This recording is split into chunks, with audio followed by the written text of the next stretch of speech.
Ganesha, whom you should pray to first. And of course, in every sampradaya in Hinduism, it is Ganesha who is first offered worship.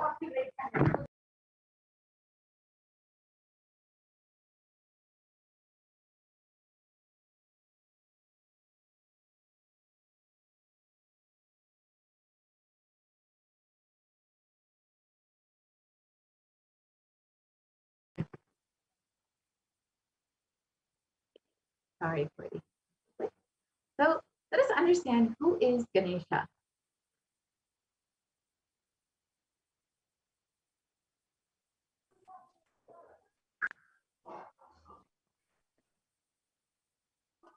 So the Shastra Pramana for Bhagavan Ganesha comes and it says, Tvam bhumirapo nalo nilo napaha tvam chatvari padani. And it means you have manifested as Bhumi, earth. You have manifested as Apas, water. You have manifested as Anila, fire. And you have manifested as Anila, wind. You have manifested as Anila, fire. And you have manifested as Anila, wind.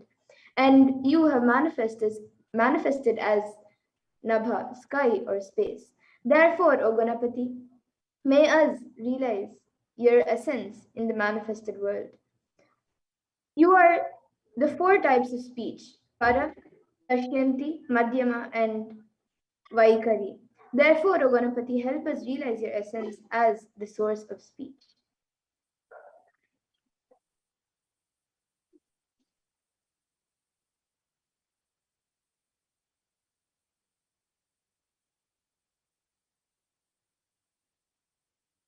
Bhagavan Ganesha is worshipped by all sampradayas. He is the embodiment of auspiciousness, the embodiment of completion, embodiment of joy, of love, and of course, Vignahatta, the remover of obstacles.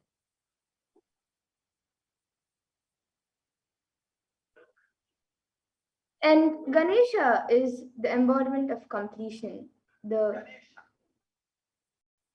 He is the embodiment of completion. And his very form is a powerful representation of the cosmos, the visual yantra. Yantra means the form, visual expression, and he is a very powerful expression of the cosmic intelligence. Lord Ganesha has four hands. In one, the upper right hand, he is holding the noose, the ankusha, and in the left upper hand, he is holding the pasha, and in the right lower hand, he is holding the tusk and his own broken tusk, and in the left lower hand, he has sweet.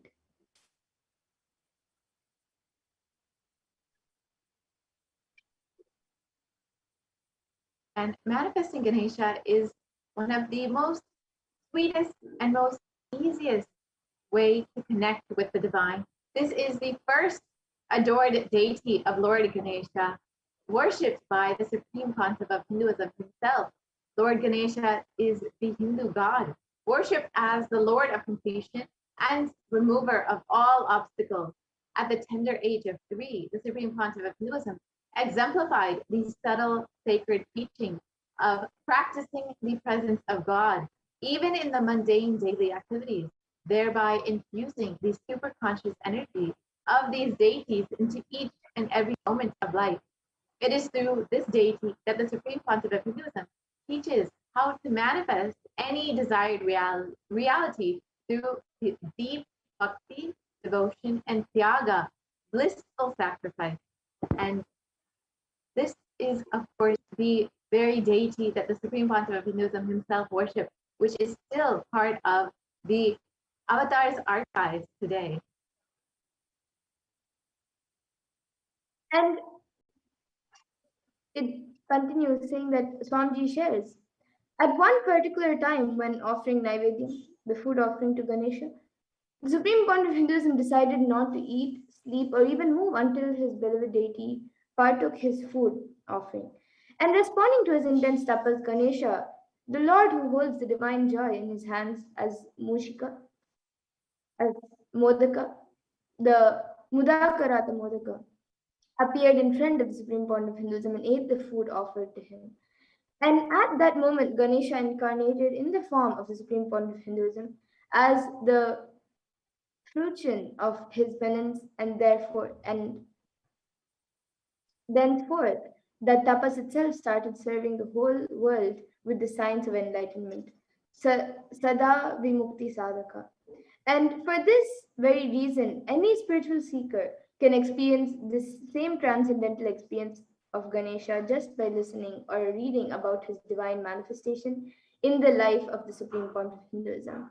And today, millions are initiated into the same power of manifesting Ganesha and demonstrating the signs which the Supreme Point of Hinduism has revived.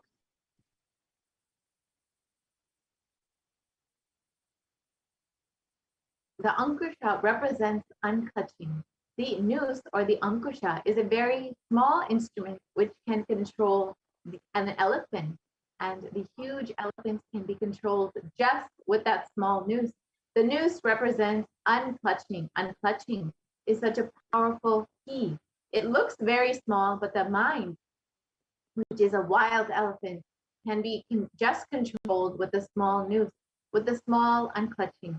Unclutching is a space of complete restful awareness where you are not clutching on to any thought or emotion. And the left hand, which holds the pasha which he holds, it means attachment. So he does not allow the thoughts to become attachment engrams. And thoughts, if you add attachment to it, it becomes engrams. One side, thoughts are never becoming engrams. They remain as thoughts because the pasha is under his control. On the other side, because of the ankusha, even from the thought, unclutching happens. So his inner space is completely under his control because of the pasha and ankusha. And the upper two hands represent the completely peaceful, blissful inner space, and the lower right hand, which holds his own tusks. You need to know the history of his tusk.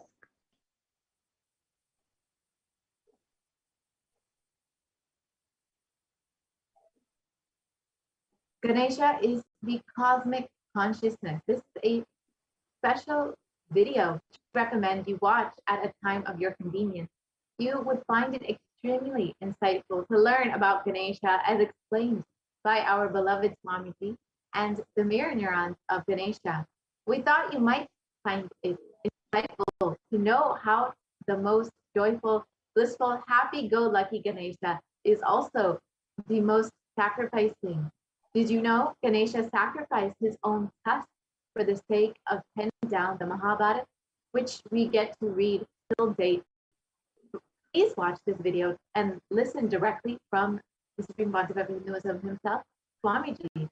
Listening directly from Swamiji makes a powerful cognition as an initiation into you.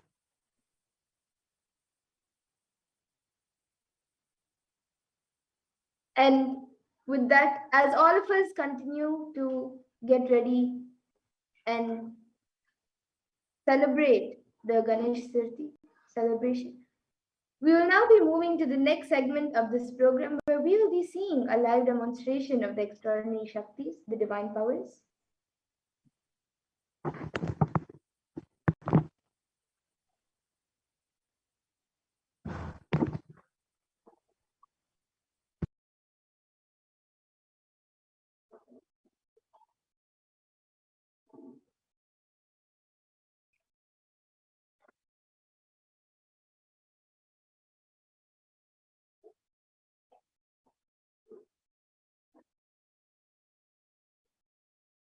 So today, on this auspicious day of Ganesh Chaturthi, the Balasans, the Nithyananda yogis, and the initiated disciples of the Supreme Point of Hinduism will be manifesting and sharing with all of you the results and experience of the extraordinary manifestation of the divine powers awakened in us through the Diksha, the initiation by the Avatar. And in today's Bhava Samadhi and today during the live Satsangs, which all of us will be having on this auspicious day of Ganesh Chaturthi, all of you will also be receiving the initiations into various powers of third eye awakening. And With the blessings and grace of the Supreme Point of Hinduism, all of you will be manifesting the following powers of third eye, which is seeing with the eyes blindfolded, as well as many other powers, such as body scanning, remote vision, and many more. And for those of you who might be wondering where this third eye is located and how it works, so the third eye is a cosmic browsing center located between the brows, which upon initiation one can effortlessly express powers and see through the third eye just as you would with your two eyes. And now let's see what are Shaktis? What exactly are these Shaktis that we are speaking about? How do they manifest and what is their source? So in the Veda Agamas, the source scriptures of Hinduism, Paramashiva in a very elaborate details he reveals in very elaborate details he reveals that every human being is hardwired to be able to manifest 463 plus extraordinary Shaktis. And these Shaktis are described by Paramashiva as a science, a system, and a method for human beings to explore the various possibilities and powers and have access to various states of consciousness. And these Shaktis manifest from the fundamental cognition that you are the divine and you need to manifest the divine, not that you are a man and you need to reach the divine. Now, some of you might be wondering what exactly is the difference between Shaktis and Siddhis, as many of you might have heard the term Siddhis. You might be thinking it is the same, but actually it is not. They are not the same. So, Shakti is expressed from the space of enlightenment as a side effect of feeling connection with the divine and high integrity with the Guru and our source of enlightenment, whereas Siddhis are powers that manifest from tapas or penance for enlightenment and are on the path of enlightenment. And a few more differences between Shaktis and Siddhis are that Shaktis of Paramashiva manifest through ordinary human beings in an extraordinary way after the initiation from the avatar and are permanent, whereas Siddhis are not permanent and may divert you from enlightenment. And the source of all these Shaktis, Paramashiva, is the primordial divinity in Hinduism, the ultimate reality and cause which is self-effulgent, Swayam Prakasha, all-pervading, unchanging beyond time, space, form, and causality. And as the fundamental base of Avyakta, the unmanifest, and Vyakta, the manifest existence, he performs the Panchakritya, or the five cosmic acts of Shrishti, which is creation, Sthiti, which is sovereign rulership and maintenance, Samhara, which is rejuvenation, Prabhava, which is pulling out a delusion, and Anugraha, which is liberating grace for all living entities. And now, the avatar of Parameshwara, the Supreme Point of Hinduism, Jagat Guru Mahasannidhanam, His Divine Holiness, Bhagavan Nithyananda Parameshwaran, as the 1008th living incarnation of Parameshwara and the representative of Parameshwara, as well as the divider of Kailasa, the ancient enlightened Hindu civilization nation, and the great cosmic worldless Hindu nation. So ever since the beginning of the civilization, the Sanatan Hindu Dharma has been a cradle of highly advanced sciences and enlightened beings. And it is where the science of enlightenment and Shaktis was lived and taught as a lifestyle. And for the first day in the modern day, the supreme point of Hinduism is reviving these yogic powers and transmitting it to the world at a record-breaking pace which is never accomplished before. And now let's look at the Guru Parampara, where all of this knowledge and this science of power manifestation, these Shaktis, are passed down from one generation to the next through the science of Diksha, which is initiation by enlightened gurus. And the supreme point of Hinduism, being recognized as an incarnation at a very young age, was trained and taught these sciences to revive the initiations and knowledge repositories for billions to manifest the science of power manifestation. From the disciplines of Vedanta, Tantra, Sri Vidya, Yoga and Yogic powers, Mantra Shastra, Siddha Vidya, science of Aushadha, Advaita, Bhakti Yoga, Paramashiva Vijnana, and much more. And you can all also see all the various enlightened beings, the gurus, who have trained and taught Swamiji into these sciences from a very young age.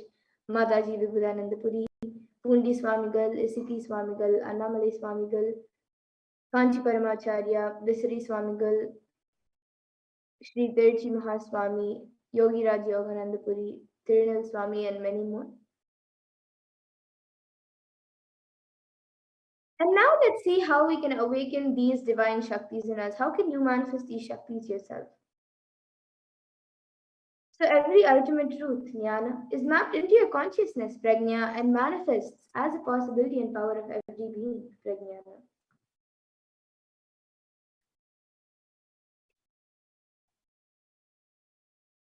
Diksha is the direct transfer of spiritual energy by an enlightened being through look, word, or touch. The traditional Vedic book Navaratneshwara states, Sarvasamapi Dikshanam Muktihi Phalamakhanditam Avirodhat Bhavantyeva Prasangyastu Bhuktayah. The main benefit of all initiations is moksha, enlightenment. As a side effect, health, wealth, leadership, and well-being happen. And in Rudrayamala Tantra, Shiva says, Devi Diksha Vihinasya Na Siddhihi Na Cha Sadgatihi Tasmat Sarva Prayatnena Guruna Dikshito Bhavet. The one who is not initiated does not attain liberation nor a better future. So by all efforts, one should get initiated by Guru. What is the science of initiation? Neuroscience has proved that the process of initiation floods the brain with energy. This is the superconscious energy of Kundalini, our own highest inner potential energy. As the Kundalini flows from the thalamus to the cortex, it sets up a powerful energy loop within the brain, which awakens the latent non-mechanical parts which we have never used before. With increasing levels of coherence, the whole brain comes alive, turning into a superconductor of conscious energies that heal, empower, transform our lives, bliss and fulfillment. Initiation creates high awareness, visualization, creativity. It also slows the aging process and improves the immune system. Kundalini awakening, healing experience, levitation, teleportation, materialization. Experience the power of initiation through a range of exclusive programs conducted at the ashram. Nithyananda Dhyanapitham, Nithyananda Nagar, Biddi, Bengaluru. Contact 97422 Yes, so that was a video where all of us saw how the science of Diksha works. And now let's see how the science of power manifestation is authenticated through four aspects of evidences or pramanas, as said in Sanskrit. So the first is the Shastra Pramana, which are the eternal unchangeable truths revealed in the source scriptures. And then the Apta Pramana, which are the experiences and results of Aptas or authorities of Hinduism, where the Vedic rishis and scientists have time tested and verified this science. And the next is the Atma Pramana, which is an account of the supreme point of Hinduism, this millennium's avatar's personal experience of the power manifestation. And then the Pratyaksha Pramana, which is the empirical evidence from observation and scientific experimentation. Now, some of you might be wondering what exactly are these Vedas and Agamas in which Paramashiva has, in a very elaborate way, described all of these sciences and revealed all of these sciences. So the Vedas are the ultimate superior authority for Hindus and are pure science where the ultimate truths are explained. And the Agamas are the scriptures where the applied technology and the applied sciences are expanded. So the Vedas and Agamas, the Vedagamas, are given the status of Shruti as they are directly revealed by Paramashiva and they're the ultimate eternal and changeable truths. And a reference cited from these Shastras or source scriptures is called the Shastra Pramanas. So now let us all get ready to witness a very unique and very exciting demonstration of the powers of third eye. So we will be going through the pramanas. We will be going through the pramanas for the power of third eye, which is seeing with the eyes blindfolded. So the Shastri Pramana for the power of third eye comes from the Vijnana Bhairava Tantra. कपालान्तर्मनोऽन्यस्य तिष्ठन्मीलितलोचनः क्रमेण मनसोदार्द्यात् लक्ष्ये लक्ष्यमुत्तमम्. And the translation for this verse is, by fixing the mind on the inner space within the crown center and sitting stably without any movement, having the eyes closed in succession, by that stability of the mind in inner space through the power of the third eye, one directly sees the ultimate goal Lakshyam by having the vision beyond the sight that reveals any object or place, attaining the space of oneness with the source Paramashiva. And the Apta Pramana for this power comes from the Bhagavad Gita during the revelation of Bhagavad Gita when Krishna initiates Arjuna into the power of third eye. Natu mam shakyase drashtu manenaiva swachakshusha divyam dadami te chakshuhu pashyame yogamaishwaram. So in this Bhagavan Krishna says to Arjuna, but you cannot see my cosmic form with these physical eyes of yours. Therefore, I grant you divine third eye vision. Behold my cosmic opulence. In the Hindu Purana Bhagavad Gita, during the revelation of the Bhagavad Gita, Bhagavan Krishna initiates Arjuna into the power of third eye to behold Krishna's Vishwarupa Darshan, the vision of his cosmic form. And specifically in the 11th chapter of Bhagavad Gita, which contains the description of Bhagavan Krishna's cosmic form, is completely narrated by Arjuna as he sees Bhagavan Krishna through his third eye. And the Atma Pramana for this power, in Swamiji's own words, the first experiences that I had inside and outside that broke. I was able to see everything around me, above me, the whole 360 degree, 10 directions, below me, everything. I realized not only I was able to see, I was able to feel and experience all of that as me. And then the next is the Pratyaksha Pramana, where study measures were done on the Supreme Point of Hinduism using a PET, a positron emission tomography. And it was measured that when doing daily activities, there is high activity measured in the brain where the third eye is located, and when in deep samadhi state, only the third eye region is active and almost 90% of the rest of the brain is at peace. And now we will be getting into the Sakshi Pramana, the live demonstration of these Shaktis. So the Sakshi Pramana is the experiences of the disciples of the external manifestation awakened in all of us.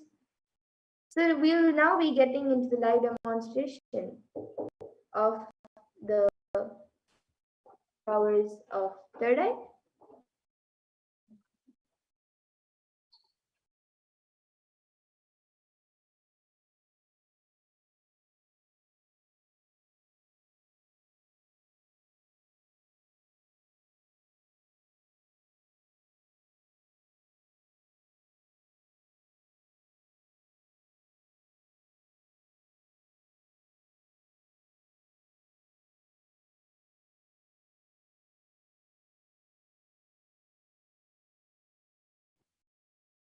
So now with me, I have this eye band which I will be using for the power of third eye. So this eye band will be put on my eyes and I will be blindfolding my eyes. So in front, it is a thick opaque plastic sheet, and in the back, it is thick black sponge, which will cover all the light around the eyes. And this eye band is actually scientifically proven by ophthalmologists, and it is completely verified and foolproof that it will not allow any type of light to come around the eyes, and it's usually said that without light you cannot see. So this eye band will be put on my eyes, and then any of you watching us on YouTube can put your live YouTube comments. You can put in the live chat box, and I will be reading your comments. So now a volunteer will be putting on this eye band for me, and all of you can see the eye band being put on.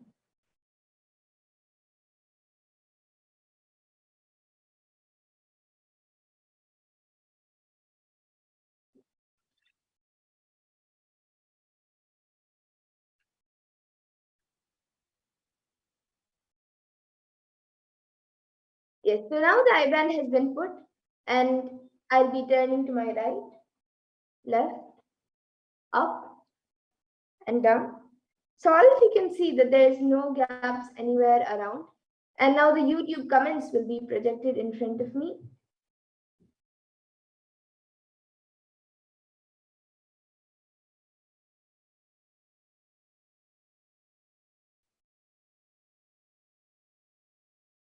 So any of you watching us live on YouTube, you can put your live comments. You can put your comments in the YouTube comment section. It can be anything. It can be a sequence of emojis, numbers, letters, pictures, anything. I already see we have many comments. If we can project the comments. So the last comment we have is from Suresh Subramani. And yes, we'll be projecting the comments for all of you now.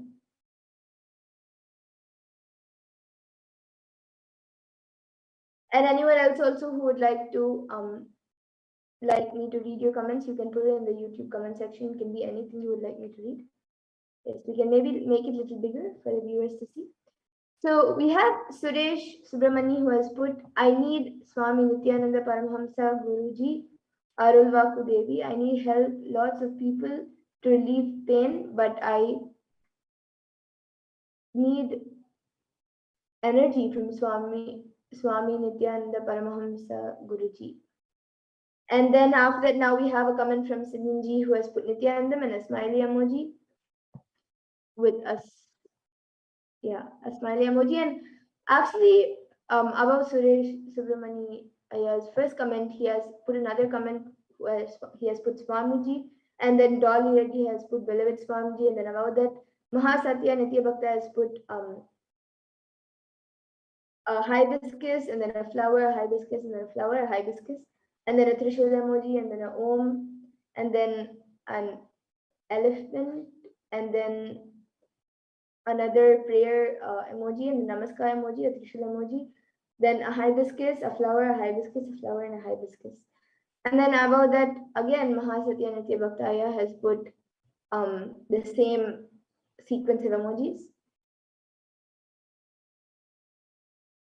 And he has donated $199. Yes, thank you, Aya, for your contribution to Kailasa. And anyone else who would like to put in your comments, you can put anything you would like. It can be a sequence of emojis, numbers, letters, words, sentences. It can be anything. It can even be something that does not even make sense.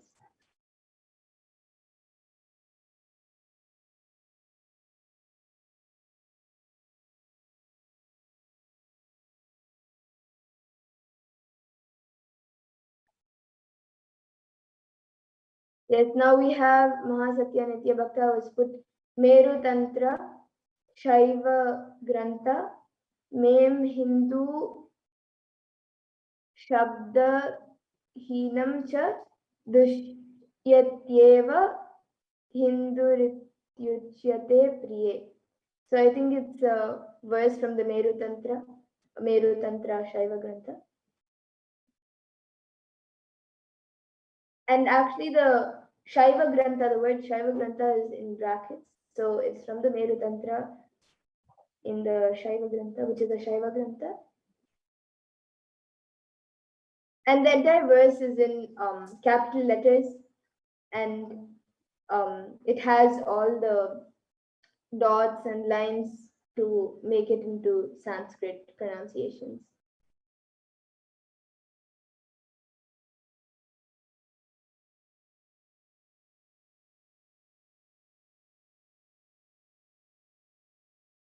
Yes, and anyone else who would like to post anything, you can put it.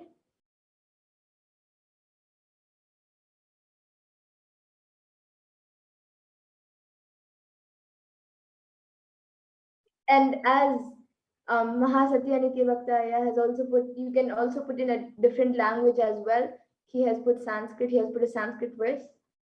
Yes, now we have a comment from Sachin M who has put a Namaskar emoji.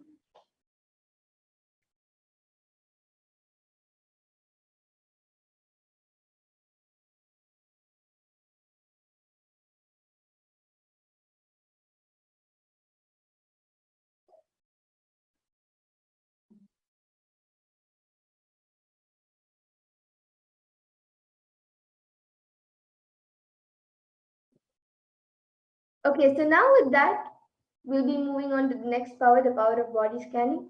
So now the volunteer will be removing the IBAN. I request the volunteer to remove the IBAN. All of you can see the IBAN, and yes, as the IBAN is being removed, we have Marceline who has put a tree emoji. Yes. So now all of you can see the IBAN. It is just as it was. We can stop the screen share. So all of you can see that the IBAN is just as it was before. There is nothing added or removed from it. And now we'll be moving to the next power, the power of body scanning.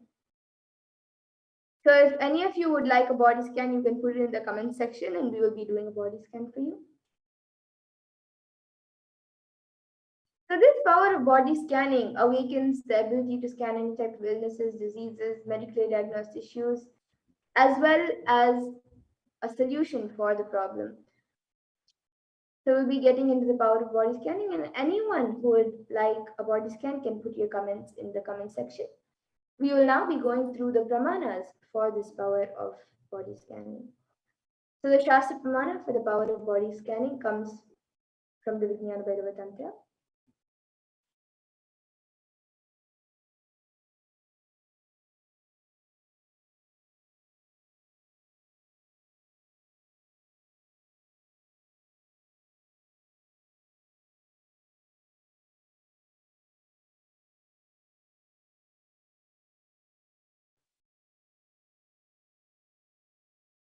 And it says, Swadehe jagato vapi sukshma sukshmatarani cha tattvani yani nilayam dhyatvante vyajyate para. And in this, Bhagavan Parameshwar says, cognize deeply that from the subtle to the subtlest constitutive principles of your whole body, Swadeha, or the whole universe simultaneously consist of essential reality. They are being absorbed in their source cause, Paramashiva. By the experience of such restful awareness, one becomes complete from all thoughts, and the ultimate universal divine power, Paradevi Adi Shakti, is revealed, and supreme power manifestation happens. And the after pramana for this power comes from the life of a Siddha whose name is Teriyar. So Teriyar was a Siddha and a prominent disciple of Agathir. So one day a man suffering from severe headache comes to Agathir, and Agathir uses the power of body scanning and reveals that the root cause of the headache. And he reveals that there is a small terai, a type of frog, sitting in the person's brain. And then immediately he instructs Teriyar, his disciple, to perform an open head surgery and remove the frog. And after the surgery is completed successfully, the person is healed and cured of the headache, and thus Teriyar gains his name. And the Atma Pramana for this power was revealed on the 22nd of December 2019 by the Supreme Pontiff of Hinduism himself, of how he uses the power of body scan. Paraphrasing his words, only when I had the multiple compound hand fracture, I was forced to go for surgery and therefore medical checkups related to that. At that time, they detected heavy metal quantity in my different organs. It was revealed that I had been poisoned without our knowledge. I immediately used diagnostic methods instead of medical facilities to study the body condition due to the poisoning. Through body scanning, I found out what the problems, imbalances happen, and where balances have to be done. I used allopathy as a second opinion to verify my findings. And then here now all of you can see a few Sakshi Pramanas, a few sharings of the disciples who have manifested this power successfully after the initiation by the Supreme Pontiff of Hinduism. And with that, now we'll be getting into the live Sakshi Pramana, the live demonstration of this power. So anyone who would like a body scan can put your comments in the YouTube comment section. I see many of you have already requested.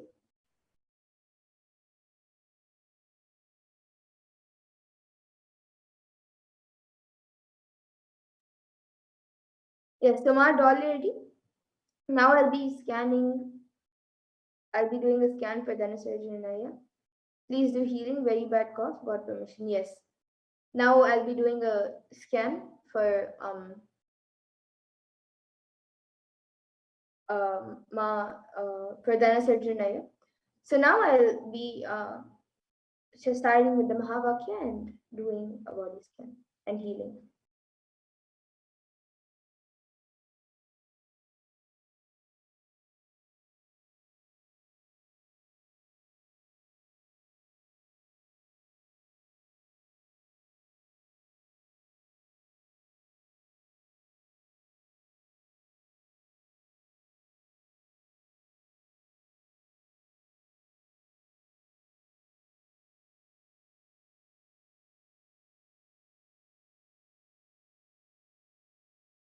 Yes, so Maud already, what I was able to see for Dhanasarjanaya was that he has to start taking more kashayams, tulsi water, and then in the food, some pepper and turmeric water with pepper, more kashayams and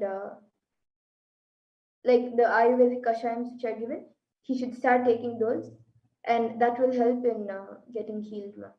So you can start getting the kashayams, the some tulsi water or some turmeric with pepper and lemon. That will heal Dhanasarjanayama. And now Mad already has asked for a scan for Sureshaya. Yes, now Sureshaya and Mad already, I'll also be giving scanning for you, and I'll also be scanning for Sureshaya.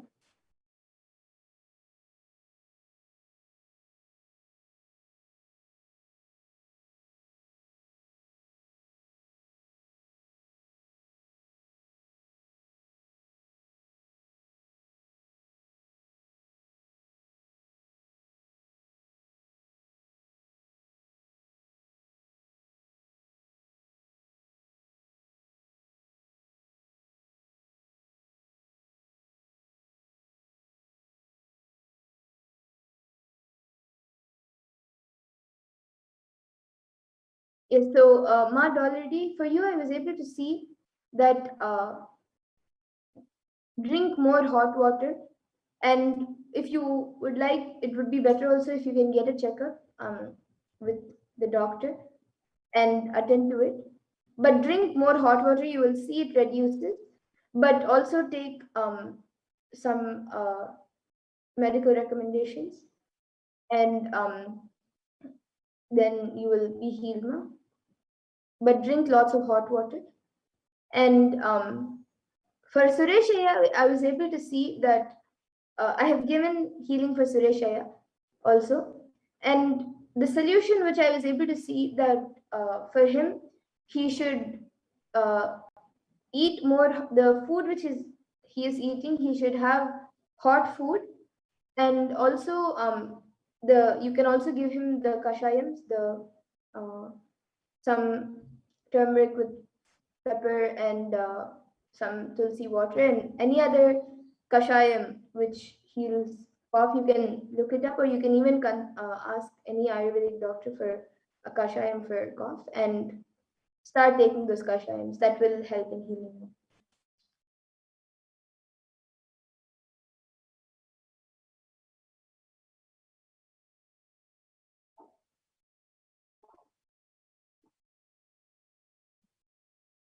Yes, Ma Silanji, now I'll be doing a body scan for you.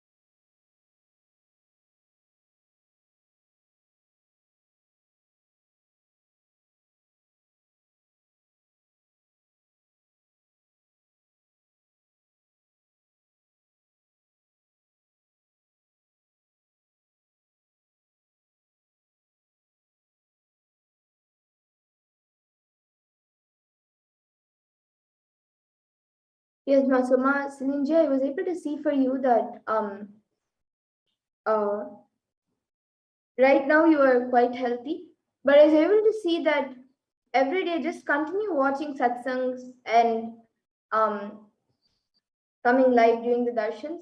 That will actually help you in becoming more healthy, more active, and very strong both inside and outside. And yes, this is what I was able to see for Yuma.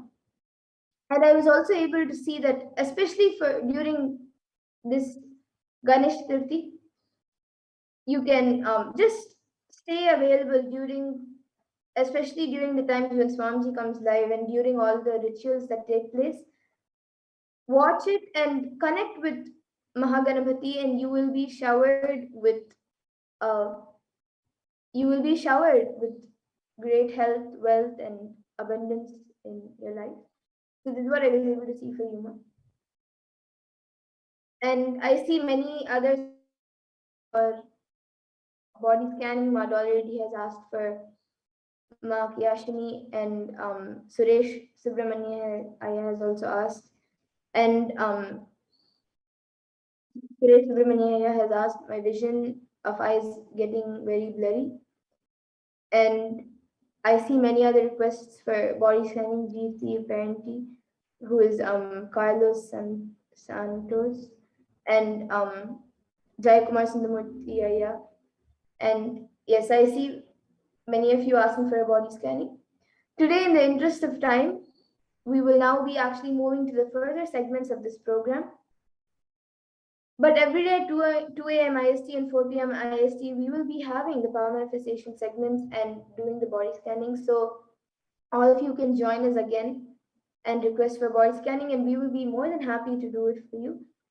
And I'm sure that on this auspicious day of Ganesh Chaturthi, you can all pray to Ganesha, connect with Ganesha, and all of you will be healed. And with that, I thank all of you who have joined us today for the Power Manifestation segment.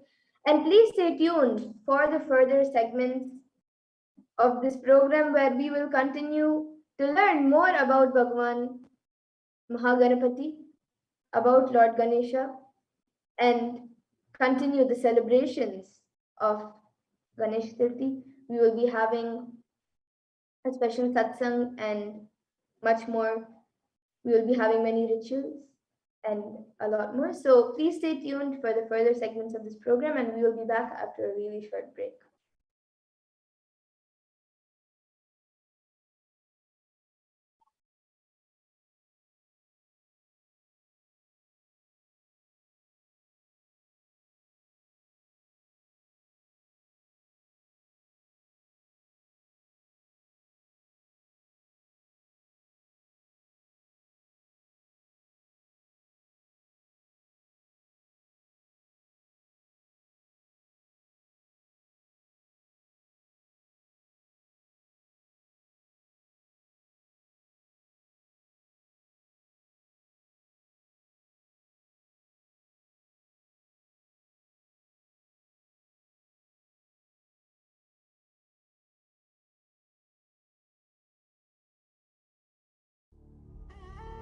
What I mean by the word Kailasa, listen intensely.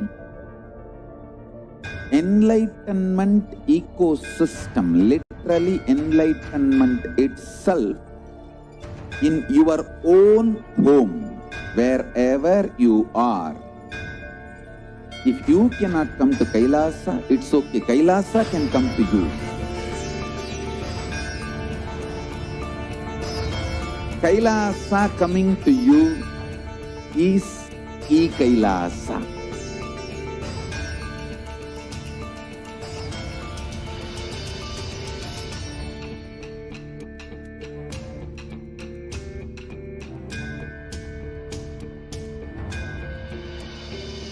I will revive Hinduism. I am a Hindu revivalist, not by any revolution, but by evolution.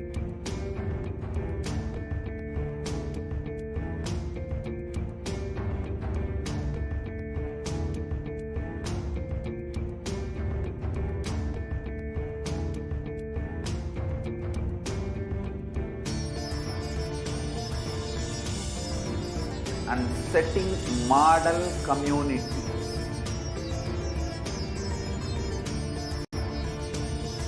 Kailasa, enlightenment ecosystems, Sarvanya Pitas all over the world.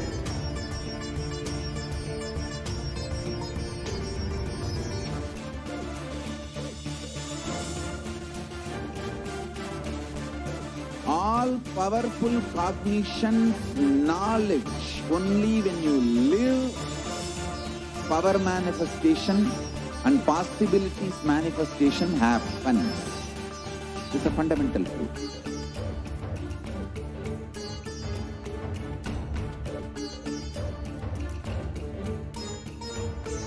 Hinduism cannot live exclusively as one sampradaya. No.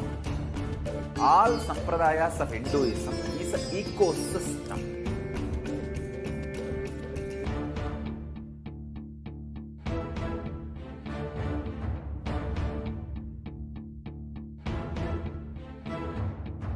So don't keep quiet thinking that if one sampradaya is attacked, only that sampradaya is going to be affected. All of us are ecosystem.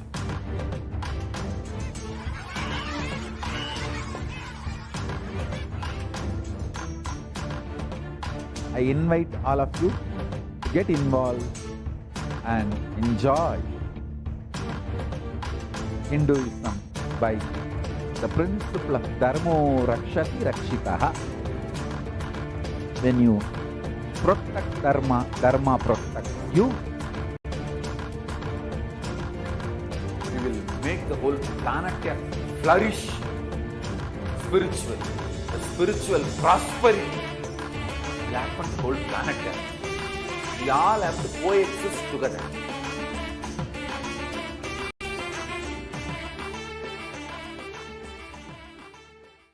Just be alive for next 3 years. Don't die within next 3 years.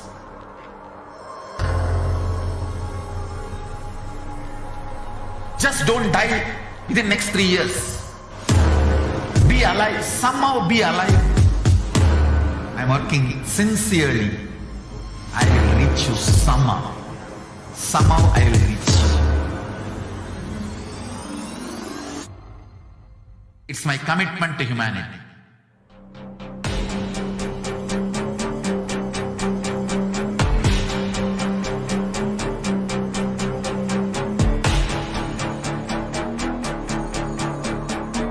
Just don't die within the next 3 years. I will reach you wherever you are, whichever corner of the world you may be. I will reach you with enlightenment.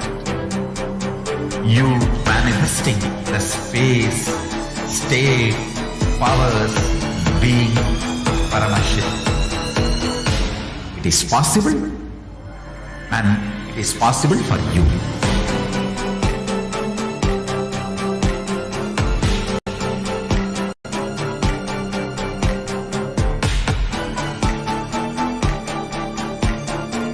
Paramashiva will reach you with enlightenment science. I know he is going to do the job. Just be alive for next 3 years. Nothing else.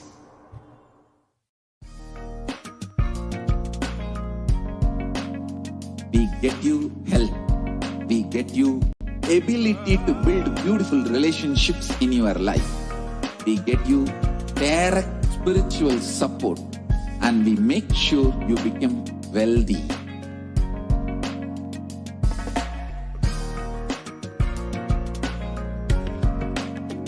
We won't stop giving you just good life. We will literally not stop till you live enlightened life. Manifesting the state of Paramashiva, space of Paramashiva, powers of Paramashiva, being of Paramashiva.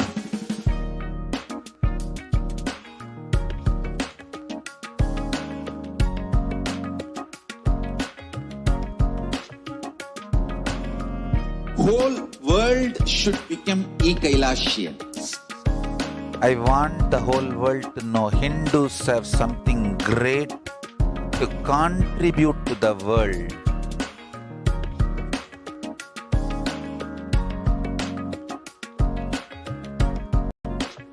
We have something great to contribute to the world. Let us do that.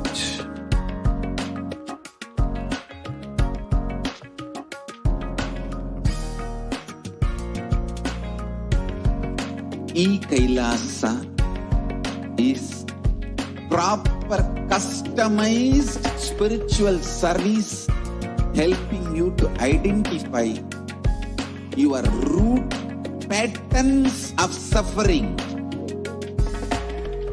we have perfected the science of helping every individual from every cultural, religious, nationality background.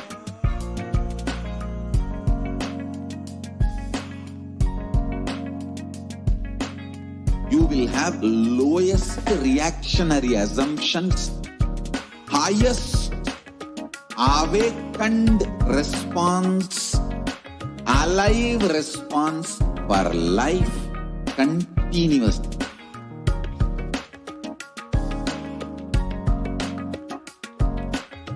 Kailasa is enlightenment ecosystem, literally enlightenment itself in your own home, wherever you are.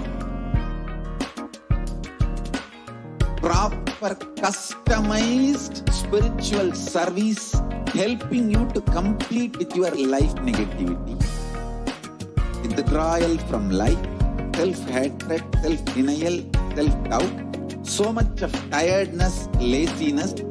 We can support you aligning your diet, your attitude, your aptitude, your understanding about life. We can help you with everything.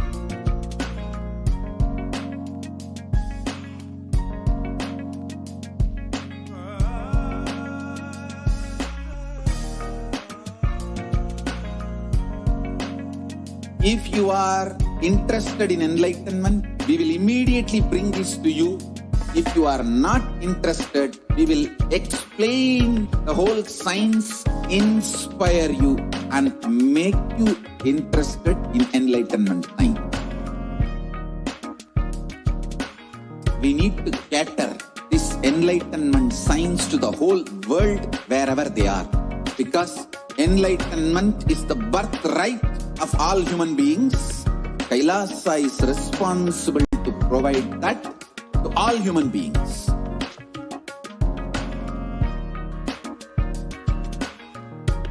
Kailasa is the totality of the knowledge I received from my gurus and practice manifested in my life, perfected by teaching millions of people from all cultures, time zones, backgrounds, genders, nationality, race, from every creed.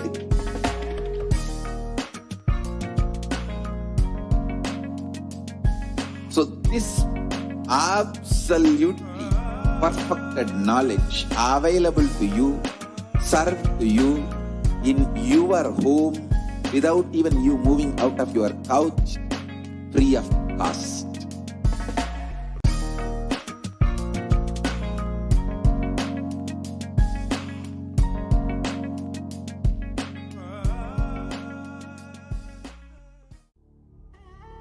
What I mean by the word Kailasa, listen intensely. Enlightenment ecosystem, literally enlightenment itself in your own home, wherever you are. If you cannot come to Kailasa, it's okay. Kailasa can come to you.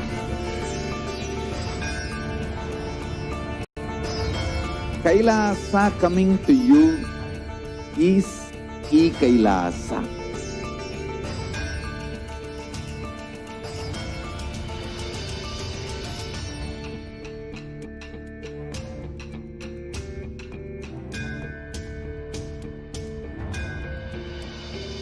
I will revive Hinduism. I am a Hindu revivalist, not by any revolution, but by evolution.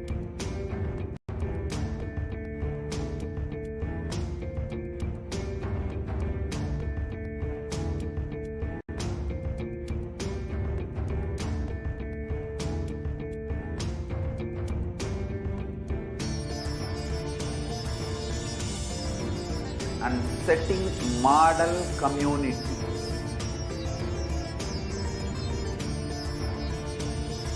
Kailasa, enlightenment ecosystems, Sarvanya Peethas all over the world.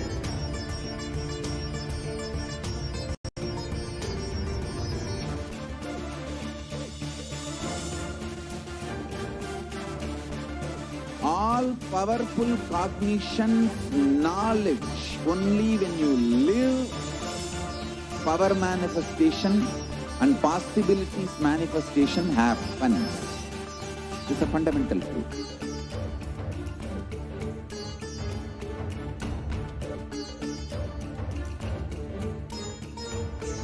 Hinduism cannot live exclusively as one sampradaya. No. All sampradayas of Hinduism is an ecosystem.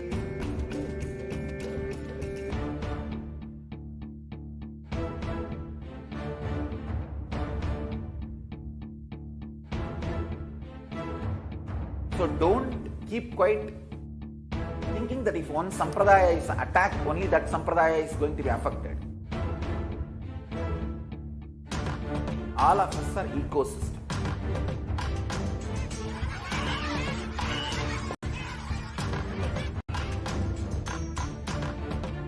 I invite all of you to get involved and enjoy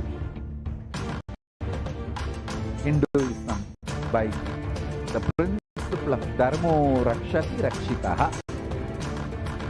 When you protect Dharma, Dharma protects you. We will make the whole planet flourish spiritually. The spiritual prosperity will happen to the whole planet. We all have to coexist together.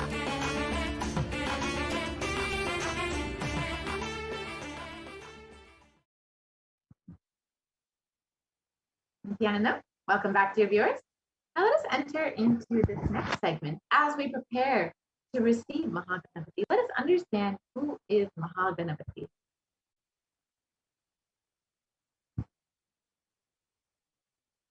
Yes, so we have the Shastra Pramana for Mahaganapati. So it comes from the Ganesh Upanishad,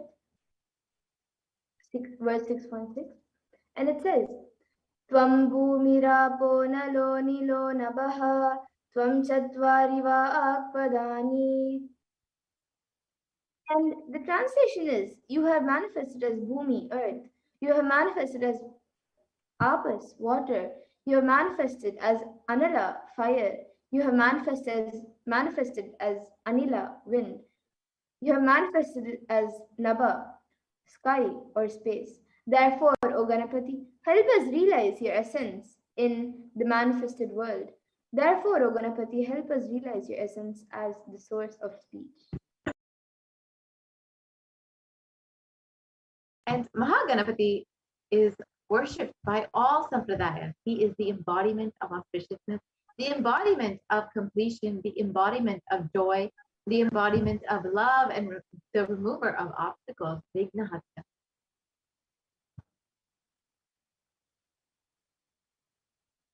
And in the words of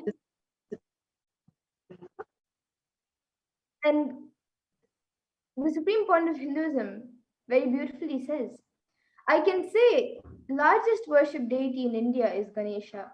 Every street will have Ganesha temple. You don't need too much ritualistic, big arranged puja for him. Anybody can worship. Ganesha, most worshipped beloved God. So this is said by the supreme point of Hinduism himself.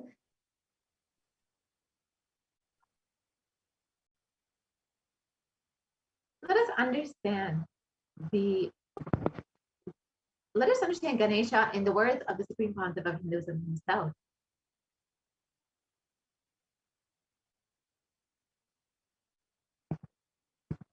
Very form is a powerful representation of the cosmos. The yantra means the form, visual expression. It's a very powerful expression of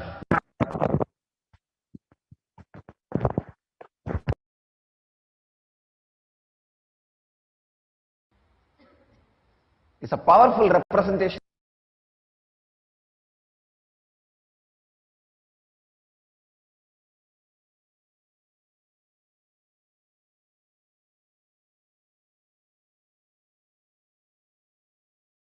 of the cosmos.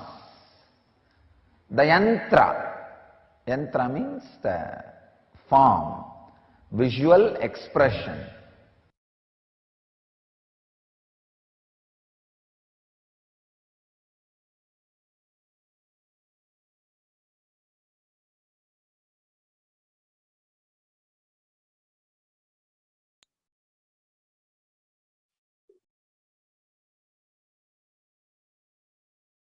Very form.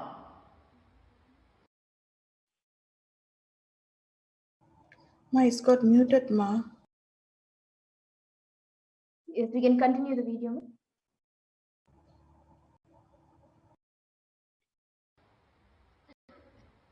It's a powerful representation of the cosmos. The yantra means the form, visual expression. It's a very powerful expression of the cosmic intelligence. If you see, he has 4 hands. In one, the right upper hand is holding the nose, the angusha. The elephant-sized mind can be controlled by a small key, unclutching. The nose represents unclutching. Unclutching is such a powerful key. It looks very small, but the mind, which is wild elephant, can be just controlled with a small nose, with small unclutching.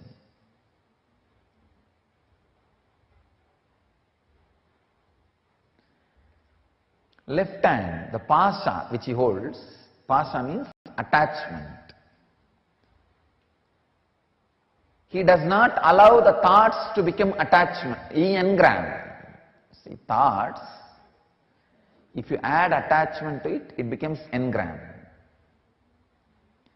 Because his attachments are under his control, he does not allow thoughts to become engram.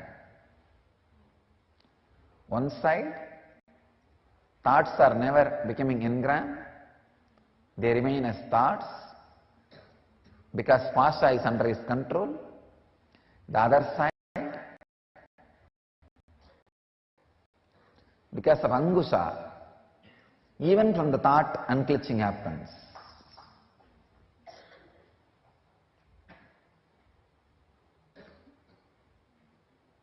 So his inner space is completely under his control because of the angusha and pasa. The upper 2 hands represents the completely peaceful, blissful inner space.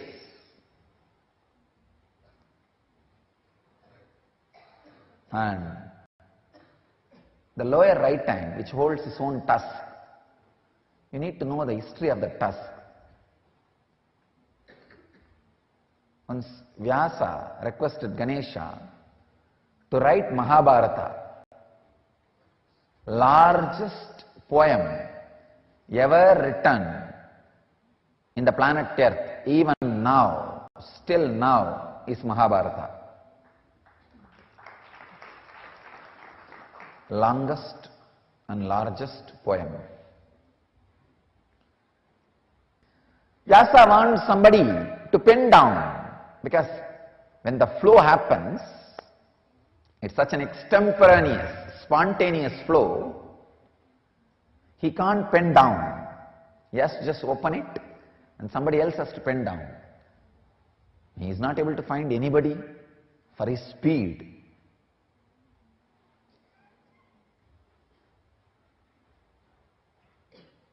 So he asks Ganesha, can you pen down? Ganesha says, great, sure, I'll pen down. But the speed I write will be too much. If you are not able to cope up with my speed, I'll stop and go away. Then Vyasa puts a condition. All right, I understand. I am also putting a condition. You should write everything only after you understand. So agreement was prepared.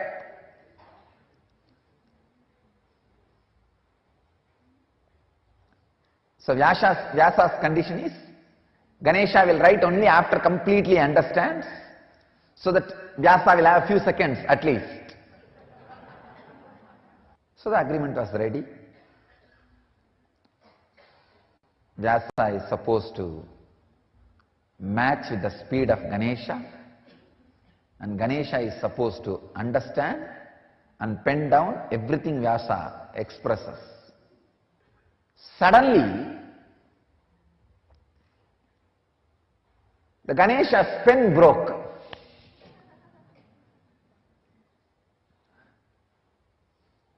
And now, because this class was not there in the agreement, what to do when the pen breaks? It is whose responsibility? Naturally not Vyasa's, because Ganesha is only penning down. It is supposed to be his responsibility. But Ganesha can't miss, because he has given, as per the agreement, Ganesha has to pen down everything. Even if you miss few seconds, some of the great important truths which Vyasa is expressing will be lost, because the expression is happening in full speed. Banks of Saraswati. Writing is going on. Suddenly the pen broke. Now what to do? Ganesha, he has to complete, he can't miss. And he can't run for pen. If he runs for one more pen, he may miss few words. And he can't tell Vyasa, stop, stop, stop. I'll get another one pen. No. He immediately breaks his own tusk and starts writing. This shows two things. One, his spontaneous decision making. Two, his courage to sacrifice for the cause. Understand? First thing, he is not telling Ganesha, he is not telling Vyasa, stop, stop, stop, I will run and get a pen. And this was not there in our agreement. No. Spontaneous decision making and courage to sacrifice his own tusk. That tusk means courage to sacrifice and spontaneous decision making power. So the upper two hands represents his inner space, pure blissful inner space.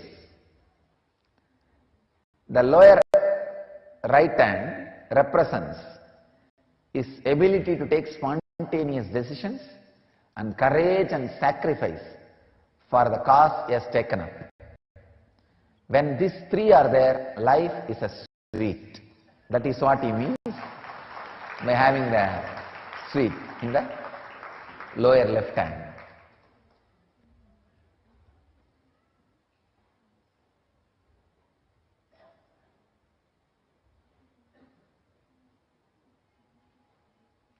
The elephant face represents the extraordinary awareness and sensitivity. The elephant's eyesight or the elephant's ability to smell is extraordinary.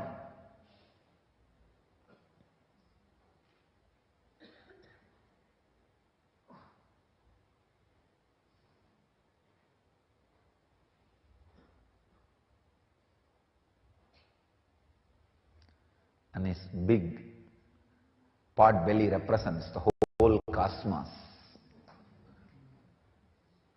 The whole cosmos is inside him. He is the cosmic intelligence.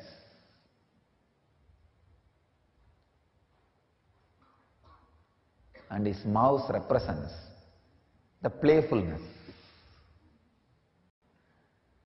See, mouse, even though you have little fear, it always creates a kind of a playfulness in you. The playful feeling. Whenever you see it, You start laughing. That is why the Tom and Jerry is so popular.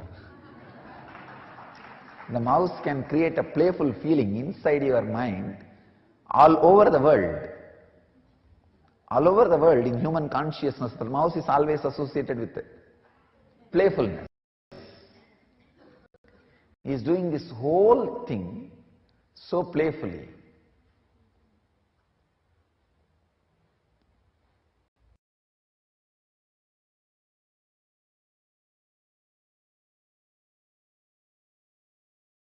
Very farm.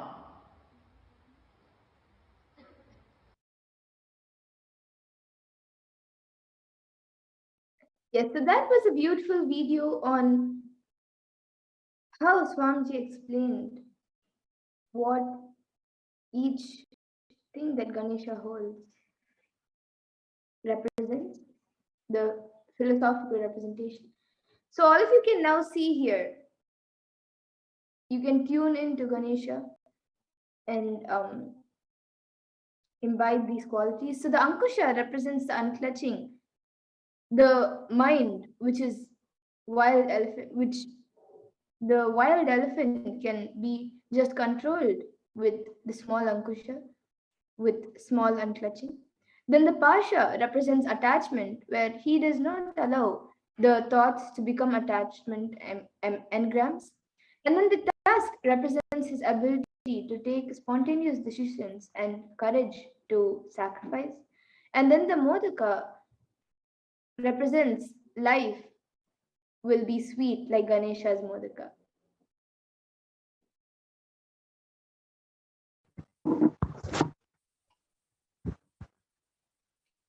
And Ganesha is in the unclutched, unattached, spontaneous courage to manifest, to sacrifice inner space. When you manifest, you will see life in the inner world and outer world will be sweet like Ganesha's Modaka, and the whole cosmos will be inside you.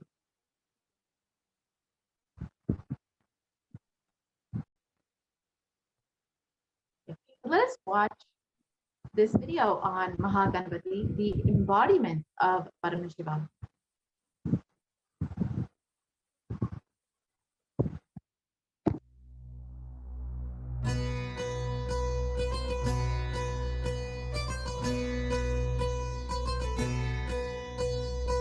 Ganesha, he embodies, symbolizes spontaneous completion celebration. He carries the elephant face, which represents the Omkara. His form is the ultimate, his name is the ultimate. Very happy about himself, very happy about the universe, very happy about his happening, everything. Just see him, you will be joyful. Very powerful, like his mother. Easily pleased, like his father. Extremely compassionate. He is the ultimate boon giver. Enjoying, celebrating. He is beyond any procedures, systems. Mischievous, naughty. A modern day teenage kid who eats left and right happily. He doesn't come under any rule and he doesn't come under any regulation, but he has all the powers and he is embodiment of Sachidananda. As embodiment of Paramashiva, Mahaganapati Paramburul is sitting with joy and bliss and blessing all of us in Kailasa, listening to our prayers, removing all the obstacles, making all of us experience Paramashiva, oneness. He is really, really real. Even now, he is sitting in Kailasa with 25 elephant heads and 50 hands. As Mahaganapati, he is sitting now alive in Kailasa. He is alive. He is available. He is ecstatic. Invoke him. He is easy to approach. Om Gam Ganapataye Namaha. Just repeat this and call upon him. Ganesha Chaturthi, the day Mahaganapati, Ganesha happened. Neither trailer, nor suspense, or storytelling. Nothing. Straight fact. You are going to see the Ganesha exactly how he is sitting now in Kailasa.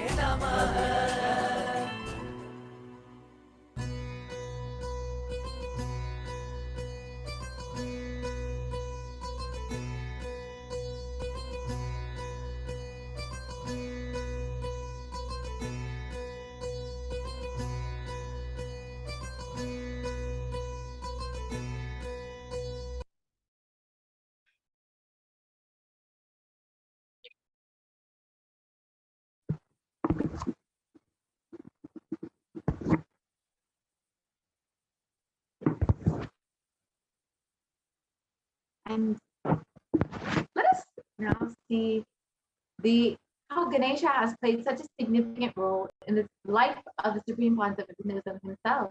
The very first festival organized by the Supreme Pontiff of Hinduism was the Ganesh Chaturthi festival in 1989.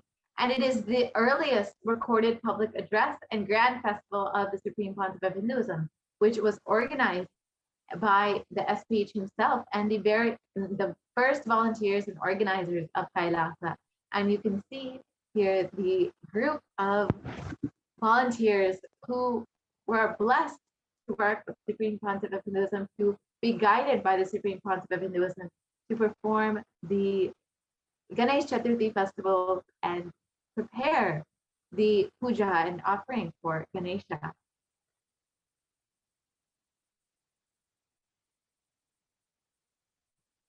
And this would have been when the Supreme Pontiff of Hinduism was just 11 years old.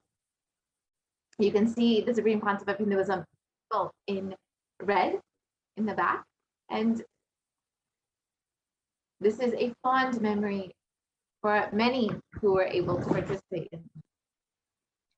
And this event took place inside the Arunachaleshwara temple in Tiruvannamalai on the 5th circumambulation path inside the temple, where traditional grand rituals were offered to Ganesha, consecrated underneath the banyan tree, which is the banyan tree from the same sapling as the one located in Adi Kailasa Nithyananda Peetham in Bengaluru, Karnataka.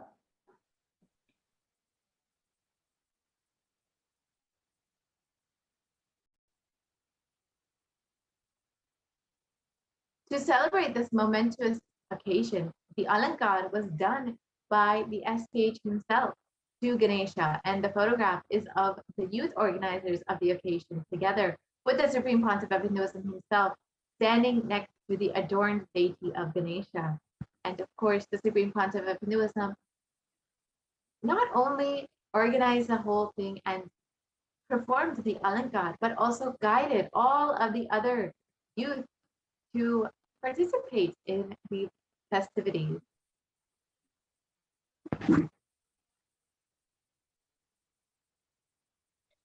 And in 1981, Lord Ganesha ate the food offered by the Supreme Pontiff of Hinduism. So the first adored deity of Lord Ganesha worshipped by the Supreme Pontiff of Hinduism since the age of 3. So at the tender age of 3, the Supreme Pontiff of Hinduism exemplified the subtle sacred teaching of practicing the presence of God. And through this deity, even in mundane daily activities such as bathing, eating, sleeping, and thereby infusing the superconscious energy of the deity into each and every moment of his life, which is the Hindu or Kailasa lifestyle.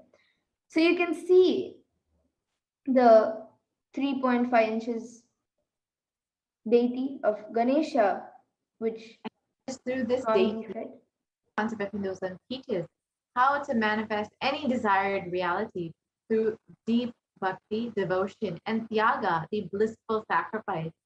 Once, when offering Naivedyam to this Ganesha, the Supreme Pontiff of Hinduism decided not to eat, sleep, or even move until his beloved deity partook his food offering.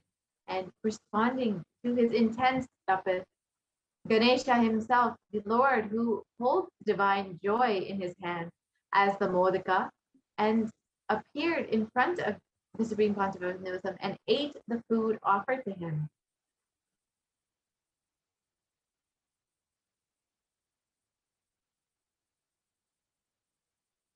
And at that moment, Ganesha incarnated in the form of the supreme point of Hinduism as the fruition of his presence, and thenceforth, that tapas itself started serving the whole world with the science of enlightenment, Sadavimukti Sadhaka. And for this very reason, any spiritual seeker can experience the same transcendental experience of Ganesha just by listening or reading about the divine manifestation in the life of the supreme pontiff of Hinduism.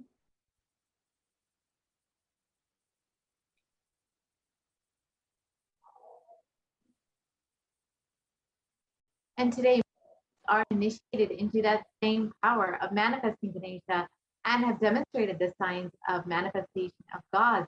And the Supreme Pontiff of Hinduism has revived this whole science for each and every one of us to relate and connect with all the gods and goddesses. So let us watch this video of all of the devotees and disciples of the Supreme Pontiff of Hinduism feeding Ganesha directly.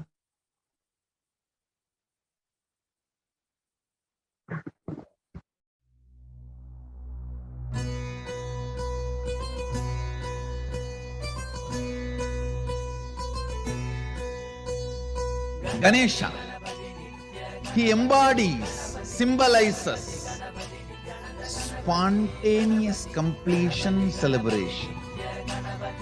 He carries the elephant face, which represents the Omkara.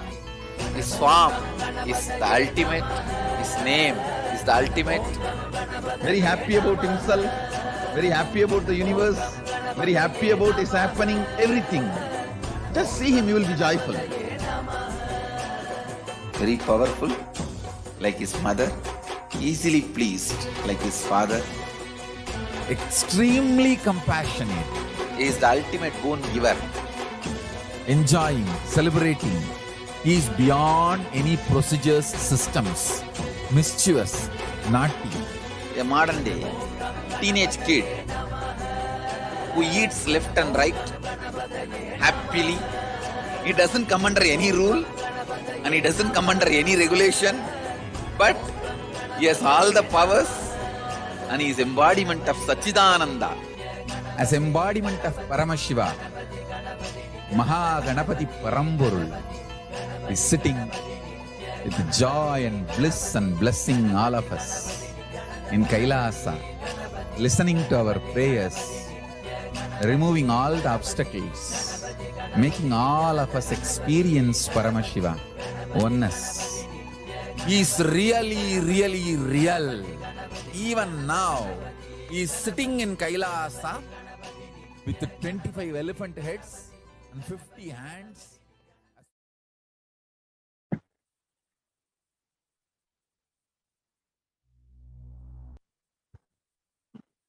And the Shastra Pramana, or the scriptural reference for the power of devotion and its powerful manifestation from Paramashiva's own words.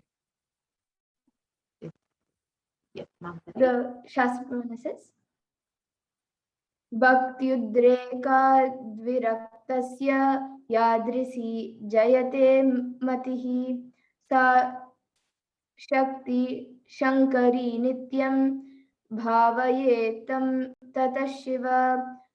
And this comes from the Vijnana Bhairava Tantra, Sutra 121, Dharana 96.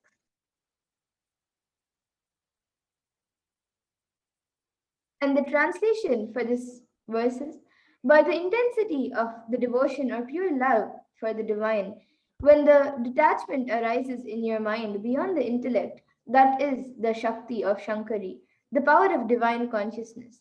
The intellect, Mati, is transformed into the divine consciousness. Then, by the constant space of devotion, you will become one with Shiva. So let us understand the story of feeding Ganesha in the life of the Supreme Pontiff of Hinduism, and what that Leela, the Leela Dawn of feeding Ganesha has taught each and every disciple of the Supreme Pontiff of Hinduism.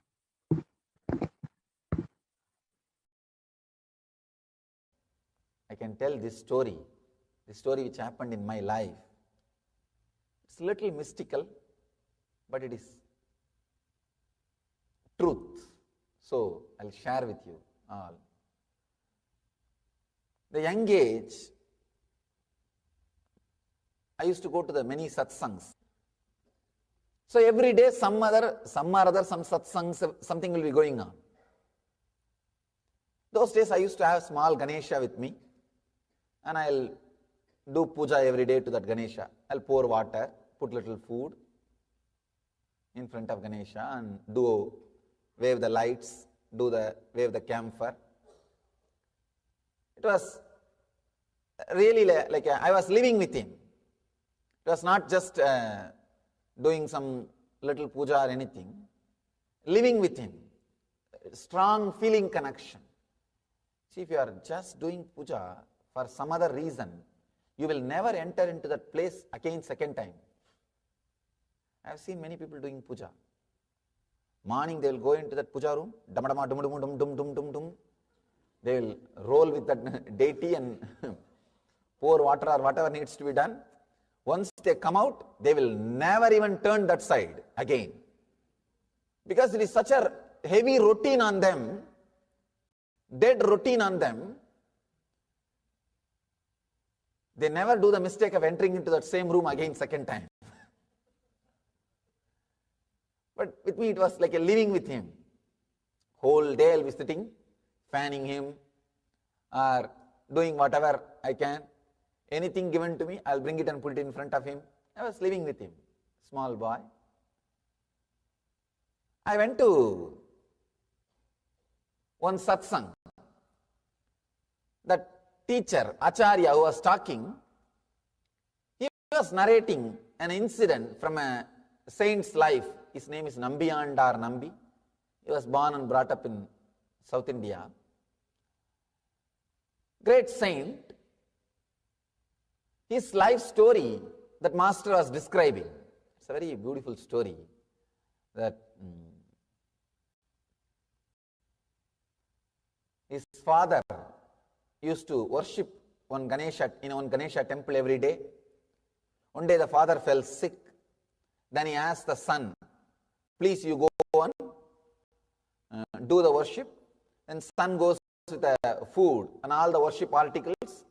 He does the sacred bath and does all the things and puts the food in front of Ganesha.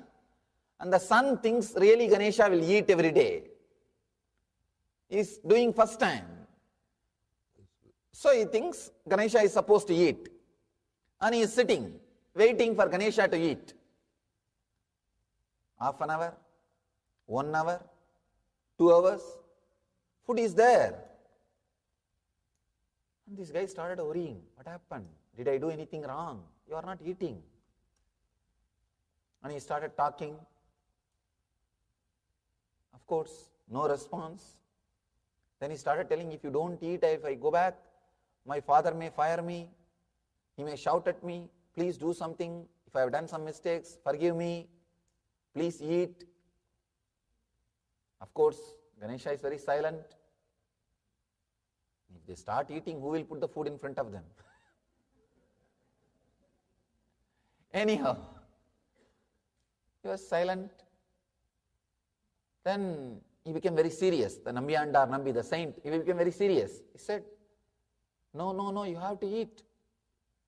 Please eat.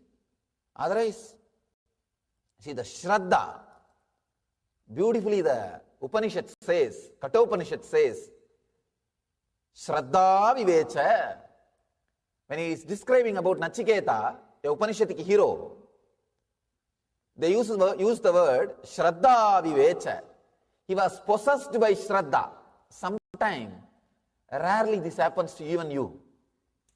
You can see, some very difficult time, suddenly you decide, I'll be very straight and honest and dharmic.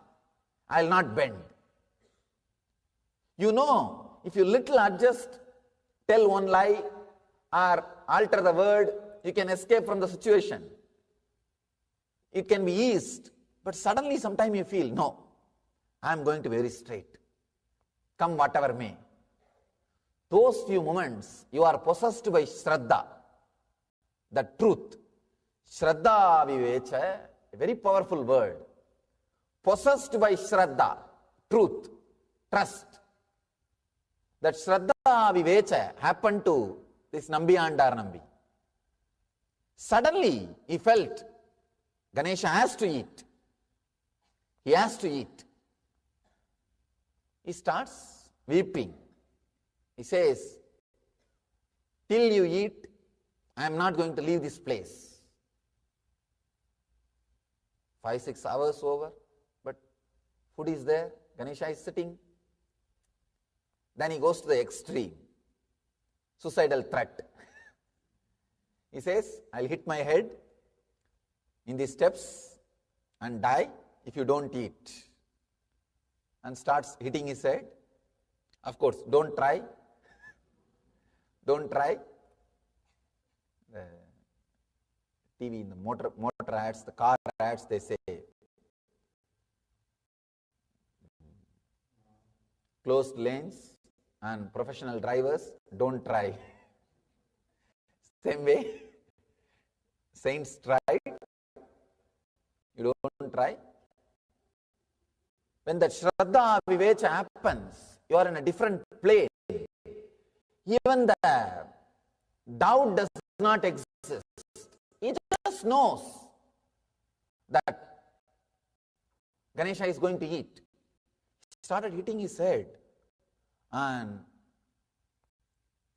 the story says, suddenly Ganesha appeared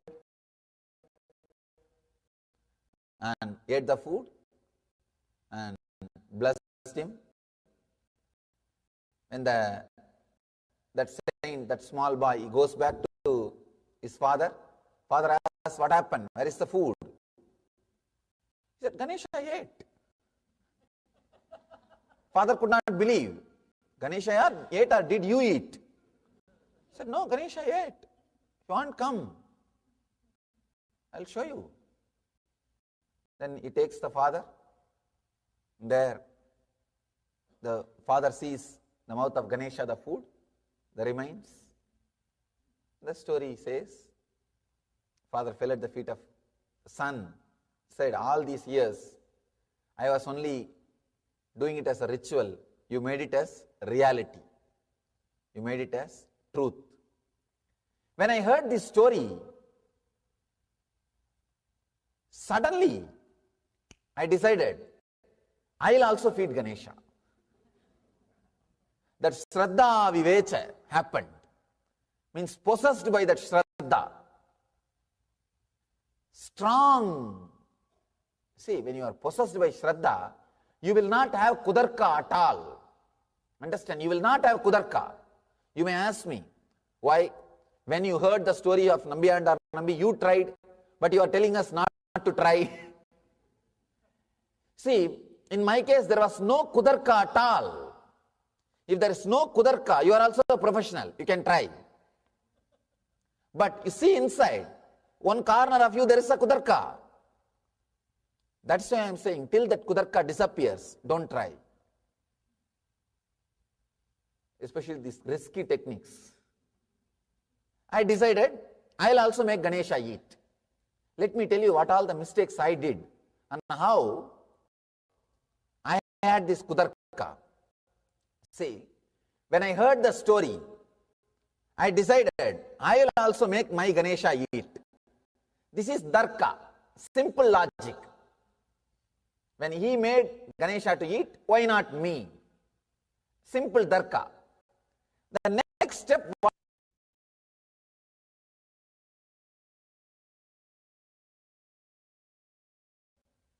I can tell this.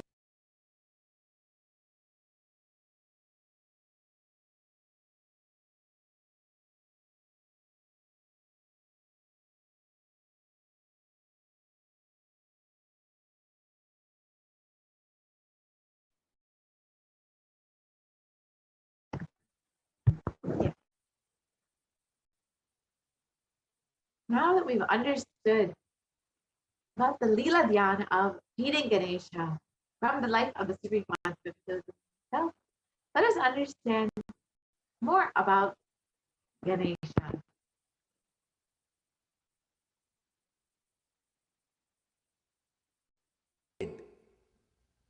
See, in my house, It's a giant family. I had one old lady, one of my grandmothers. Means it's like many people will be staying, you don't know who is who and who is what.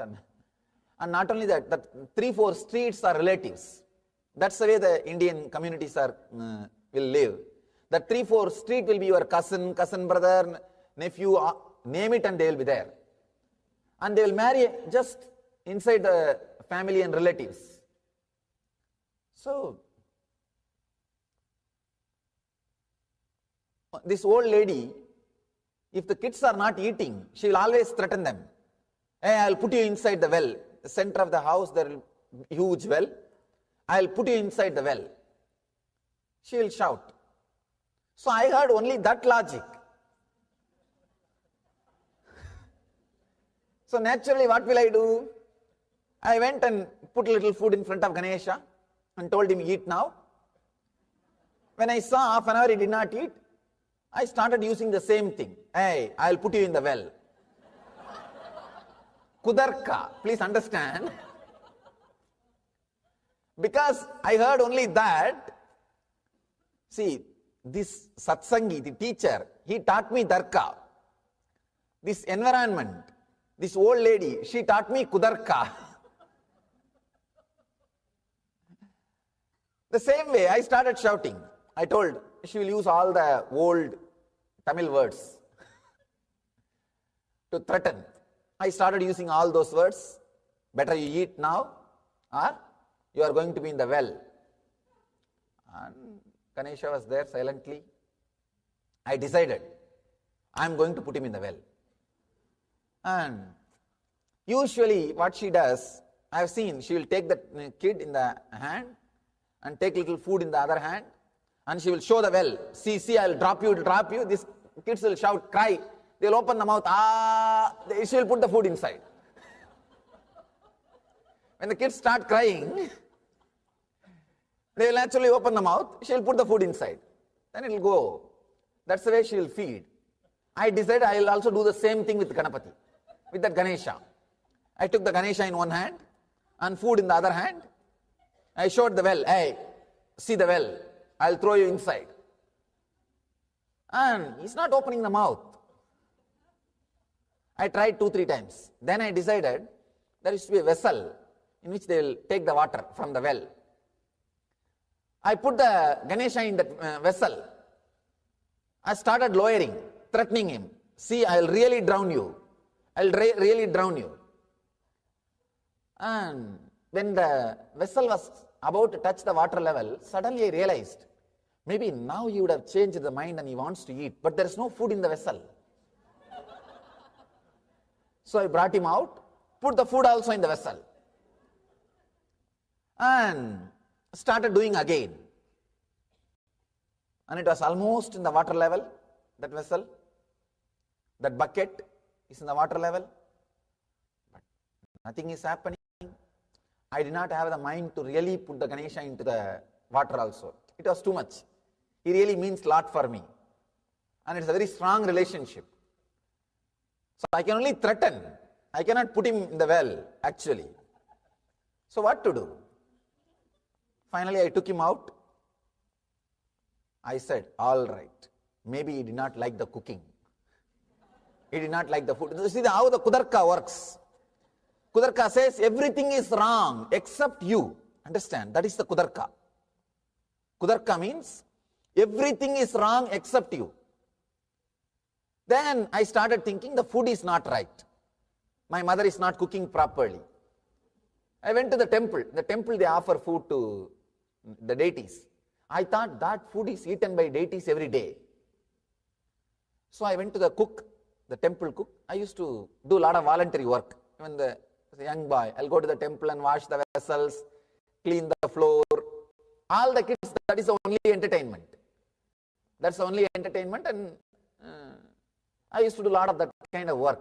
So I asked that cook, will you give me a little food for my Ganesha? So he said, what little food? Have more. He gave one big lot.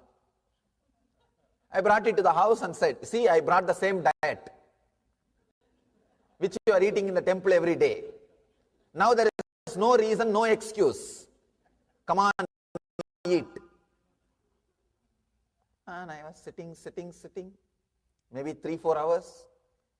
He was not eating. I said, now right diet I brought, I am not going to let you today.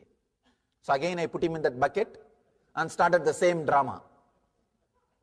And then actually, by then I memorized all the abusive words my grandmother tells to make a child eat. All those words like a sloka I memorized and started repeating. I really thought that those words are very powerful. They will make him eat. And all the techniques I tried with my whole diet. I tried everything step by step with this new diet. And I put him in the bucket and again started drowning, almost in the water level. So from here I started shouting. I even started asking, are you listening to what I am saying? Whether the sound is audible. Then of course he was not eating. But I could not drown him because it's a very strong relationship, very loving relationship. So what to do? I took him out. I can say I was really depressed, very worried, and very strong depression, completely low mood.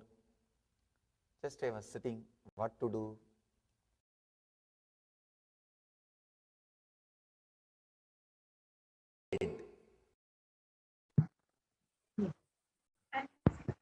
Kutarka is constantly negating. Somebody asked, in the words of Swamiji himself, somebody asked me, Swamiji, why in our graveyard tombstone we put the date of birth and date of death? I tell them, in common men's life, nothing much happens between the two. That is the only thing which can be mentioned. Nothing else is worthy of mentioning. So what else to tell? Birth and death over. So Kutarka keeps you in a very shallow way.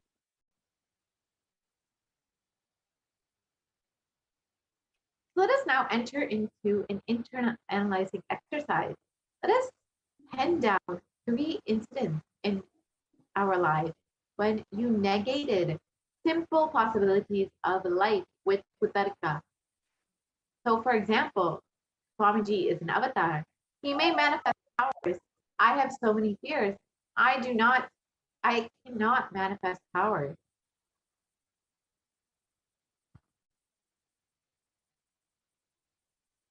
So let us take a few moments to go ahead and pen this down. We will spend just 10 minutes penning down the internalizing exercise.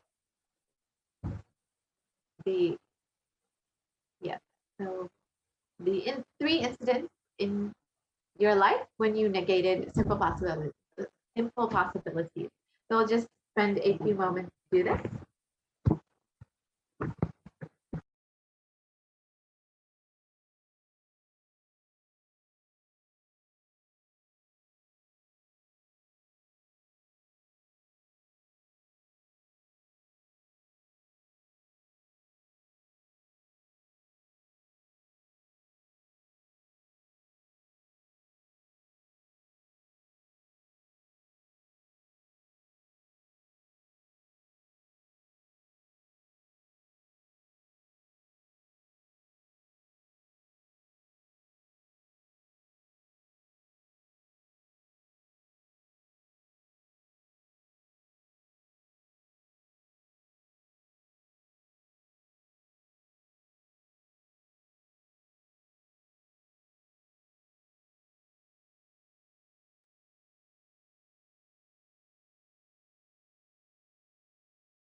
Now that you've taken a few moments to pen this down, let us move on.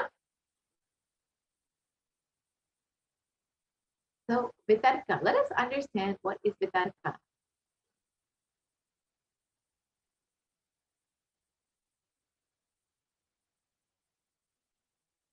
We'll understand in the words of the Supreme Concept of Hinduism himself.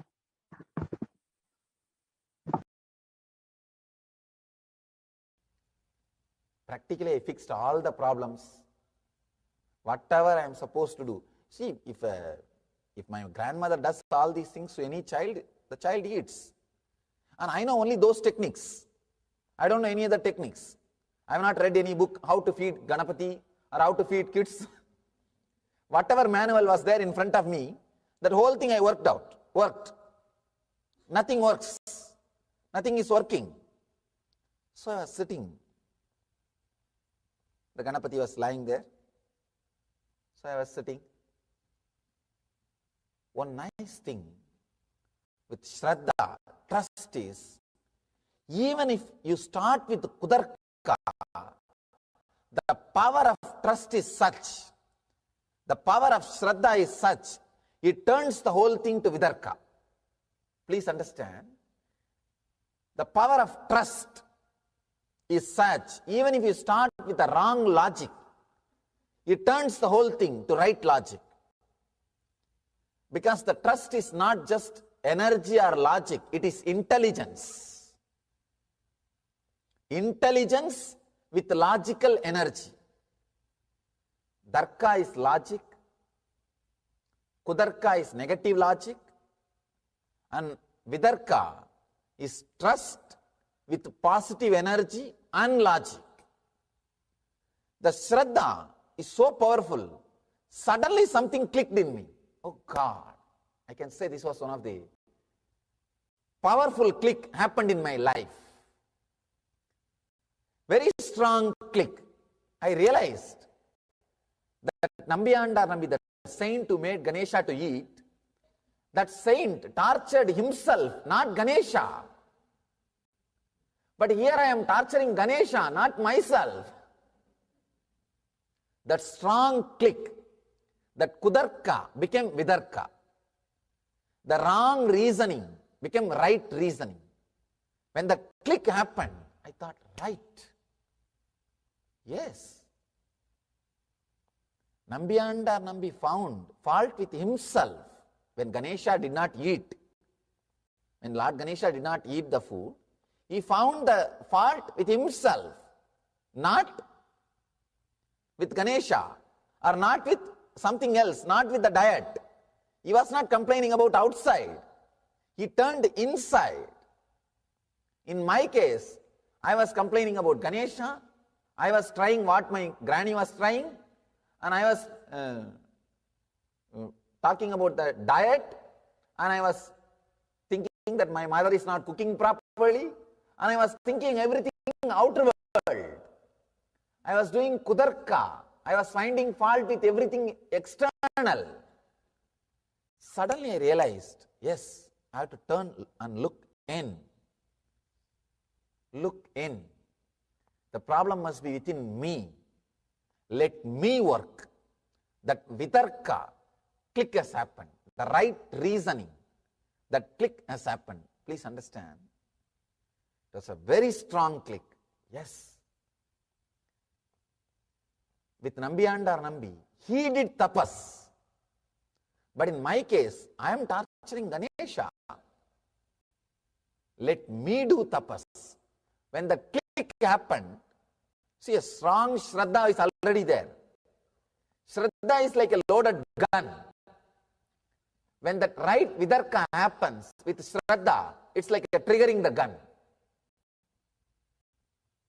Without Shraddha, without that strong trust, the Kudarka can never become Vidarka. The wrong reasoning can never become right reasoning. With Shraddha, when the right reasoning happens, trigger was pulled. Just the trigger was pulled. The loaded gun. Trust is like a loaded gun. And when right reasoning happens, vitarka happens, it's triggered. The trigger is pulled. Understand? Suddenly the click happened. Yes, it's time. I look inside. I turn inside and change something in me. Then I decided, now I am not going to eat till Ganesha eats. It's a strong will. Even in those days I used to be very strong. Strong will. Once I decide, it has to happen. That's all. I was sitting with Ganesha, brought the food, arranged everything. I was sitting. Actually, I used to have a small shrine, kind of temple, backside of the house, my own. I'll be staying and spending time only in there. I can say that is the first ashram I built for myself and for my deities. I used to be spending my time there only. So nobody will disturb me in the house. Usually they will send the food, or I'll go and bring my food for the food time. Otherwise I'll be spending time there only. So I sat with all the arrangements for Ganesha to eat.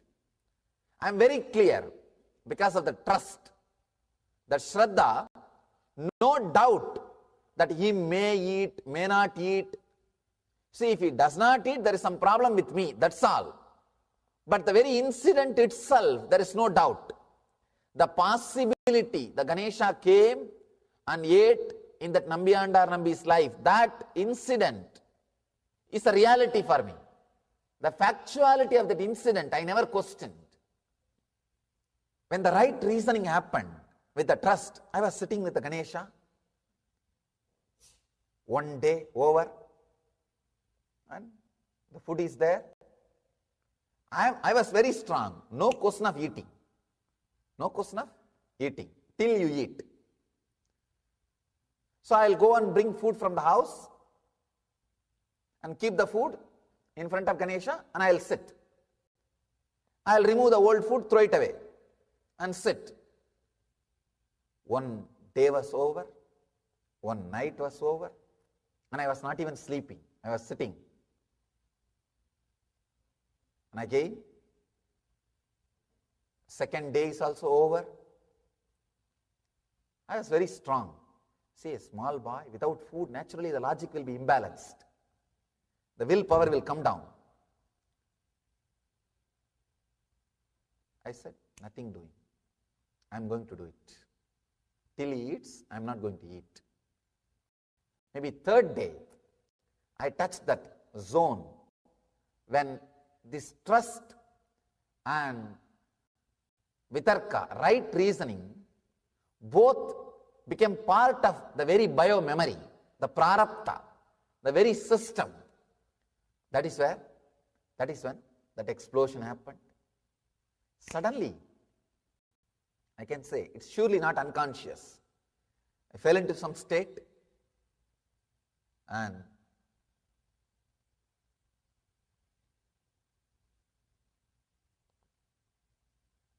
I saw very clearly Ganesha sitting in front of me and eating. If it hurts your kudarka, I am sorry. Again, but I have to tell you the truth. When I opened my eyes and saw, I promise there was no food. The food disappeared.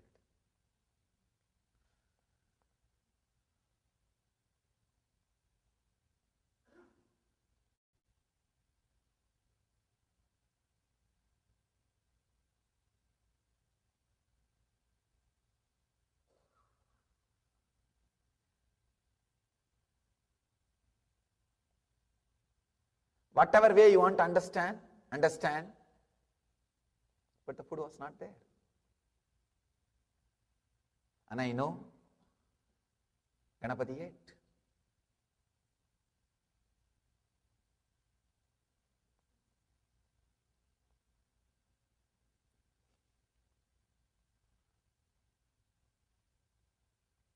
Maybe people with kudarka can tell Who knows, when you were closing eyes, some rat would have come and ate. Whether Ganesha ate, his mouse ate, let the Kudarkis decide. Kudarkis think about that. I don't know about that. But I know for sure Ganesha ate. Because, see, when he eats, he gives you some prasada. Means he gives you some benefits, the boons, a strong trust, an extraordinary ecstasy. Those are the prasadas, gifts, boon from the Lord. I have received that prasada. It means I know, yes, he ate. I have had that prasada. I had that experience in me. So I know he ate. Even though very difficult, see, when you read this story in some Purana, some master's life, you can relate because he's not there physically in front of you. But here I am sitting alive and I am telling this story. It looks too much. It feels too much. But what to do? When an enlightened person happens in the body, he brings all the great truths to life. He brings everything back to life.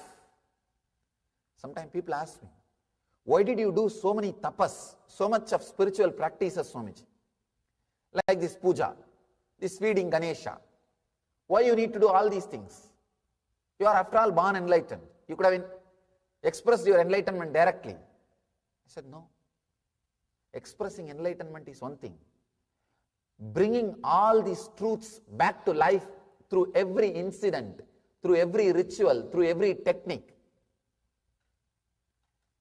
is the purpose of an enlightened being landing in the body. Even though it looks little strong, understand what I said is honest truth. It's honest.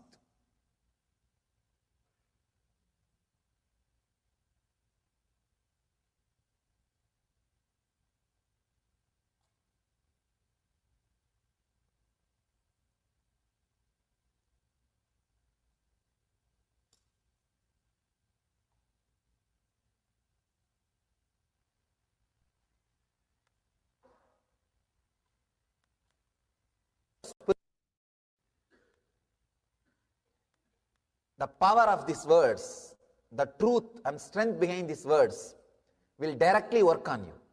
You don't even have to believe. You don't even have to have darka or kudarka. You will see the power of these words. Because this is vidarka, this is satya, it will create automatically the right vidarka in you, the right reasoning in you. I wanted you to understand this incident, my experience, so that you understand about that vidarka. Please understand. When I heard that master's story and started thinking, when he can, why not me? That is darka. When I started trying the wrong method, wrong technique, it's kudarka. And because of my trust, when the right thing clicked, it is vidarka. And it leads to samprajnata samadhi. That is what Patanjali calls here. The vidarka leads to samprajnata samadhi, means samadhi with the experience of a form. What I had is a samprajnata samadhi with Ganesha. When he came out and started eating, that's called samprajnata samadhi. One level of samadhi. It's like a experience, spiritual experience with the form of the God, with the form of the deity, with the form of the existence. All the enlightened masters' forms are the expressions of the existence. If you have samadhi experience with that, means all other thoughts have disappeared. Only your master's form is there in front of you. You are having samprajnata samadhi. Sometime, even while you are working, I have seen many of our devotees come and tell me, Swamiji, morning whole day, I was cooking, washing and doing all my work. But as an undercurrent, constantly your memory was there inside, Swamiji. It was so sweet. I was just filled with you. I don't know. I was not able to forget you. This is what we call in Sanskrit Leela Dhyana. Constantly being in the meditation of a divine Leelas. When the Leela Dhyana gets matured, you enter into Sambranyada Samadhi. That's what was happening with me in the Ganesha's thing. Whole day I'll be playing with Ganesha as if I was living with him. I was literally living with him. Whole day, whatever I do will be centered on the Ganesha. Morning, if I get up, I'll make him get up. And before I drink, I'll give water to him.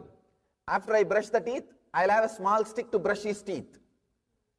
And after I take bath, I'll give bath to him. Once I put on the cloth, I'll put clothes for him. Once I apply that holy ash, I'll put the holy ash on him and sandal on him. I lived with him. Leela Dhyana was happening. Leela Dhyana, meditating on or strongly feeling connected, starts building up the right reasoning, vitarka, in your life.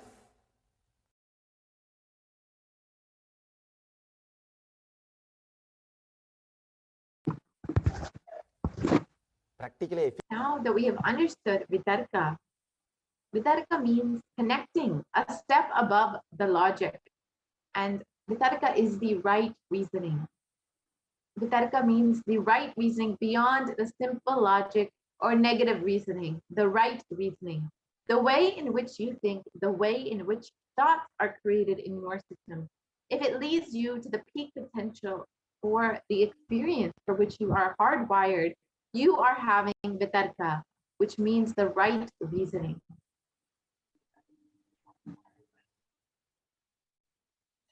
And Shraddha Vivecha means possessed by Shraddha. Strong. See, when you are possessed by Shraddha, you will not have Kutarka at all.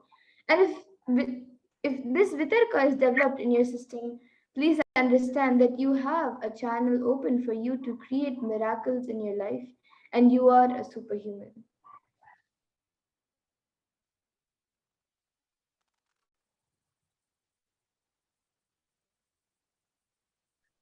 Please understand, it's like a difference between having a 10-channel TV, 10-channel network, and 100-channel network.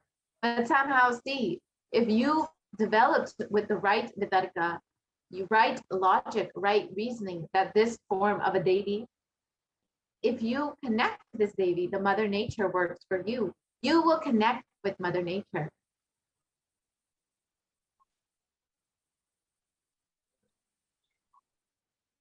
And if you are brought up with this right reasoning, with this right vitarka, you are like a 100-channel dish, 100-channel TV network. Now you have that unique capabilities of expressing miracles in your life, attracting miracles in your life, and your very being, your very consciousness is capable enough of creating the miracles. The Indian civilization, the Vedic civilization, was brought up with that vitarka, the right reasoning, the greatest civilization. Otherwise, you cannot imagine millions of people spending hundreds of years building temples. There's no question of machinery. Everything was handcrafted and carved.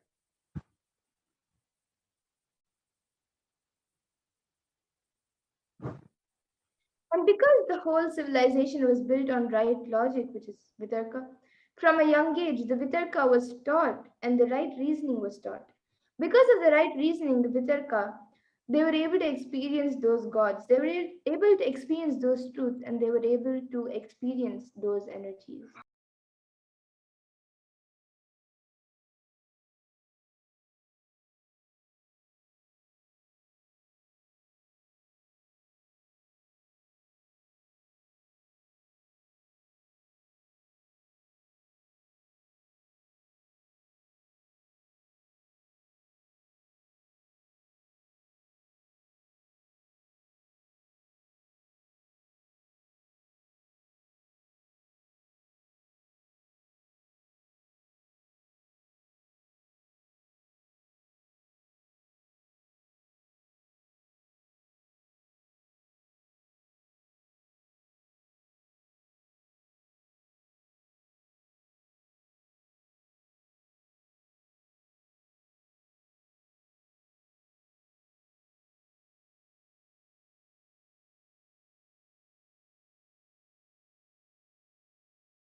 knowledge I received from my gurus and practice manifested in my life, perfected by teaching millions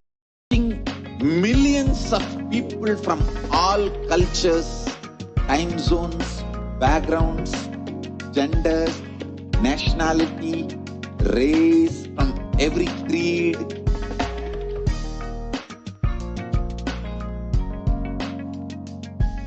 So this absolutely perfected knowledge available to you, serve to you in your home without even you moving out of your couch, free of cost.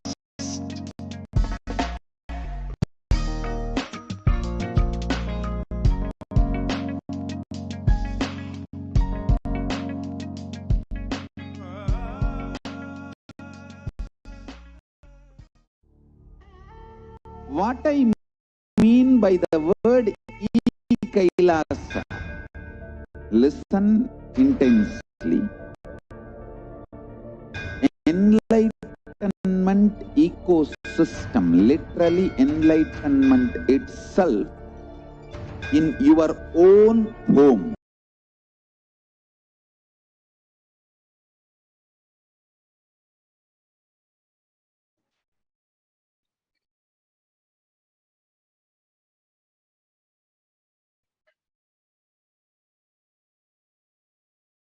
So sometimes length may change, depth won't change. And just like length is one of the real dimensions of the universe, eternity is also a real dimension of you. So please understand how you believe length, breadth, and depth as a fact and a truth of Nityatva. Eternity is the truth of your existence. So this is what the Supreme Point of Hinduism says. And sometimes length may change, depth won't change. Sometimes depth may change, breadth won't change. Sometimes breadth may change, but time won't change. And sometimes time may change, but space won't change.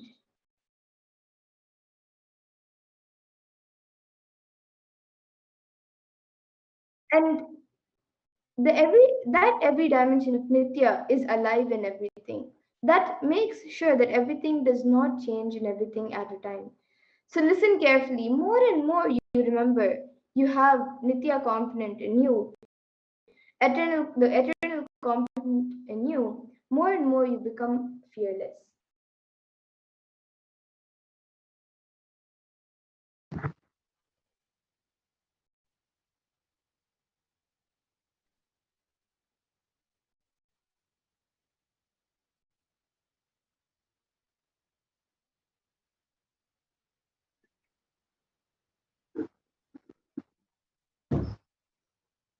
And it's one of the dimensions of the universe. And because you are a part of the universe, there is a component, Nityatva, eternal in you.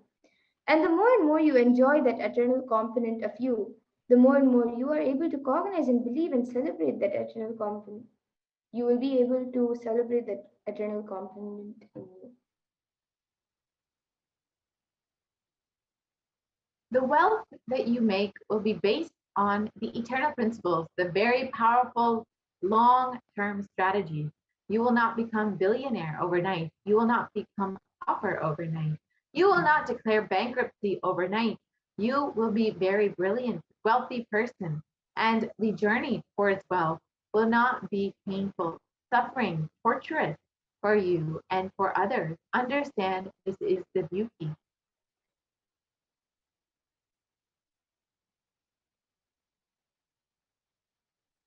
And the beauty of the person who rests in his eternity is that he will be in such an extraordinary joy and peace. He knows where to use inspiration, where to use fear, and where to use grief. He will never harm people. He will be non-violent, Paramashanta. So understand, because I am Paramashanta, no karma comes to me.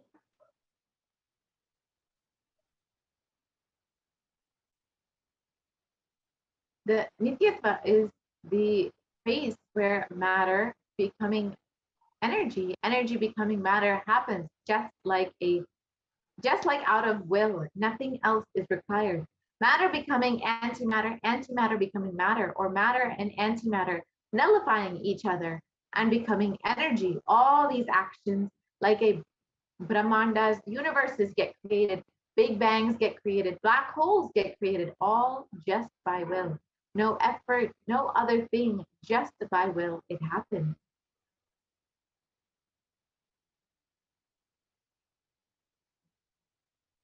And even if you just intellectually start analyzing, I am eternal. Oh, I am going to be here forever.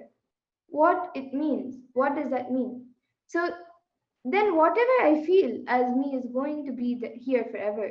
Then I should make more and more friends all over the world by sharing more and more love and joy, creating more and more good things, empowering more and more people with these powerful cognitions.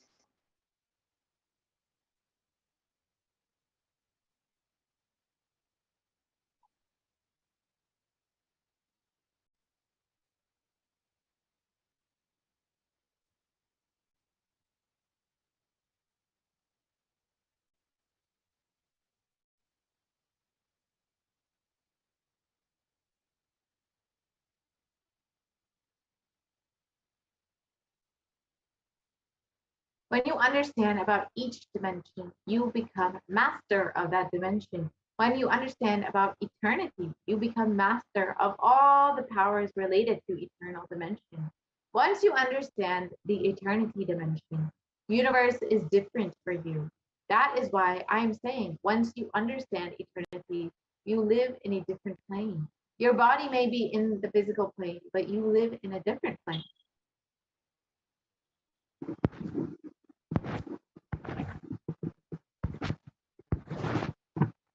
And Swamiji very beautifully says, he says, I'll explain this eternal dimension of the universe.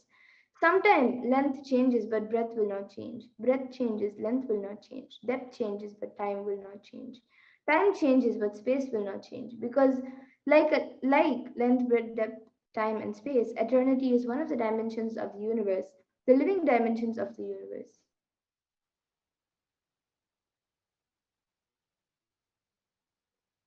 Eternity is one dimension of you. Any dimension of you, you can decide to make it as eternal. You can decide to make even all your dimensions into eternal. See, deciding to make your whole body into eternal is what is Varupa Samadhi. The eternal dimension of you is a power. You can add that into anything of you. If you add that into your body, you will have healing.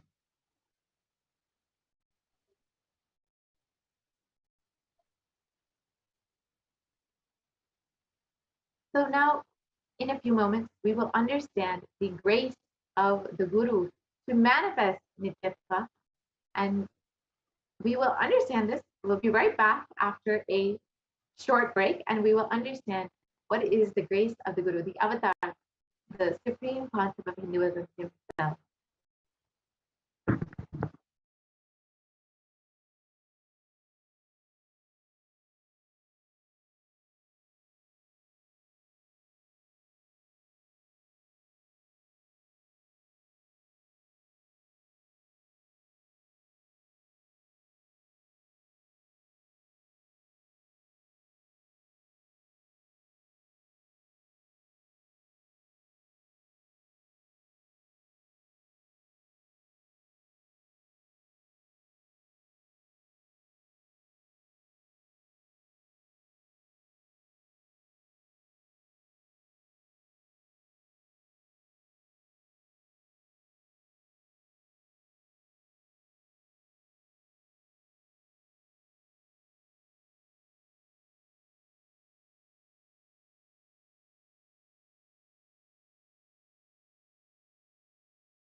In our life, as a guru.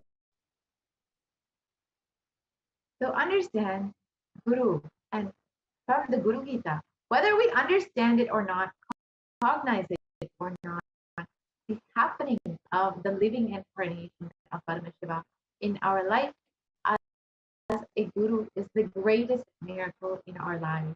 Let's understand the Guru through Paramashiva's own words, the Guru Gita.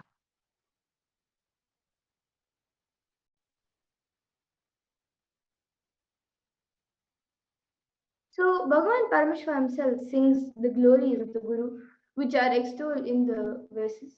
With the most perfect disciple, his own divine consort, Devi Parashakti, and Devi Parashakti seated on his lap, Parameshwar sings the praises of the being to whom he himself fully prostrates.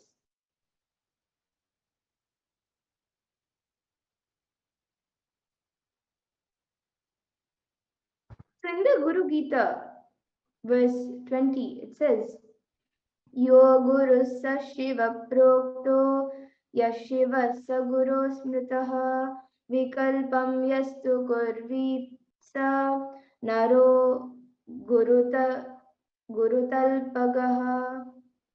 And the translation for this is, he who is Guru is Shiva himself. So declares the scriptures, and the truth that Shiva is Guru is reminded in the Smritis, the remembered scriptures. One who makes any distinction between the two commits the crime of uniting with one's Guru's wife.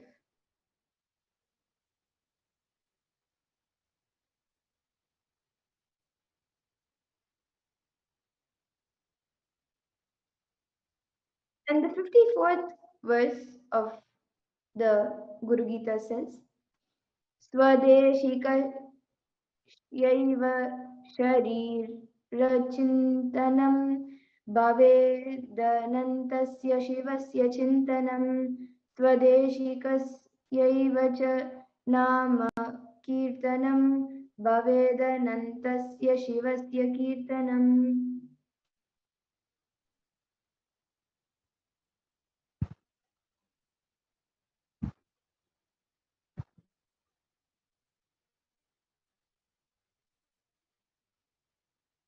And the translation for this verse is, to contemplate the form of one's own Guru is to contemplate infinite Paramashiva. To sing the glory of Guru's name is to sing the glory of infinite Paramashiva.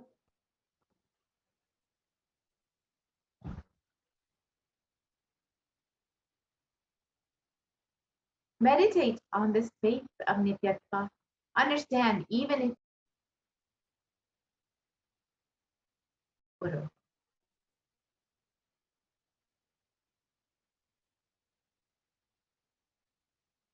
And another verse from the Guru Gita, verse number 17 says, Guru Padodakam Yattu Gaya so Shayovataha Tirtharaja Prayakascha Gurumurtyai Namo Namaha. And the translation for this is, the water of the Guru's feet is the holiest water.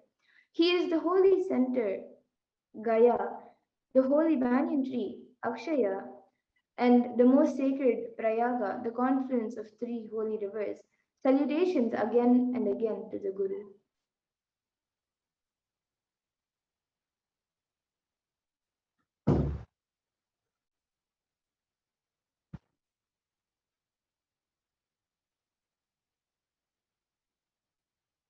Yes. So with this, we will be concluding this portion of the program, and we'll be entering into the next segment very shortly after a very quick break.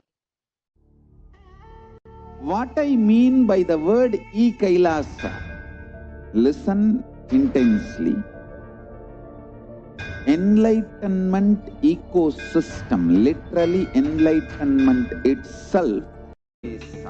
I am a knowledge only when you Hinduism by the principle of that. It's my commitment to humanity. healthy.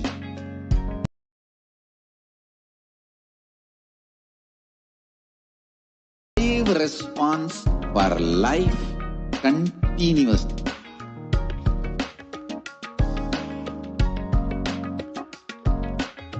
Kailasa is enlightenment ecosystem, literally enlightenment itself in your own home, wherever you are.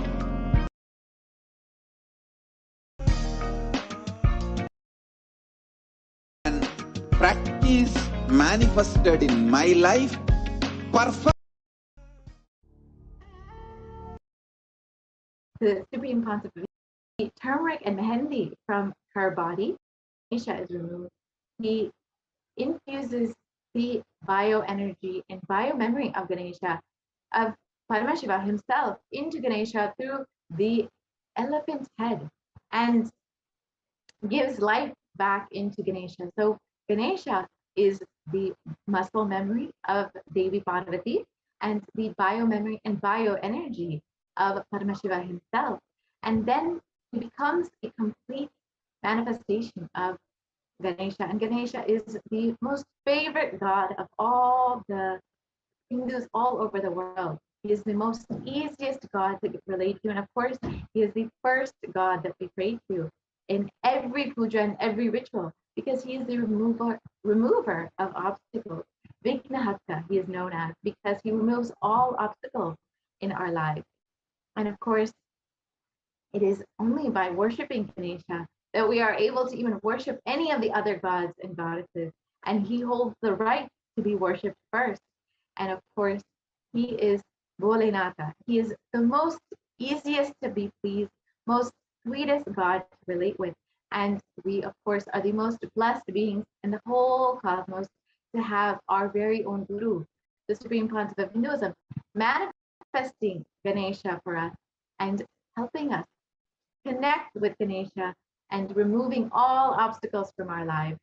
So stay tuned for this next segment where you can learn more about how you can connect with Ganesha, how you can receive the blessings and grace of Ganesha today on this auspicious day of Ganesh Chaturthi. So stay tuned for this next segment, and we will be right back after a very short break.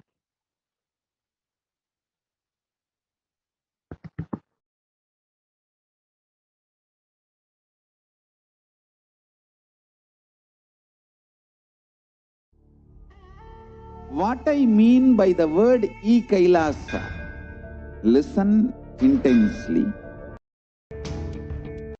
One. When you protect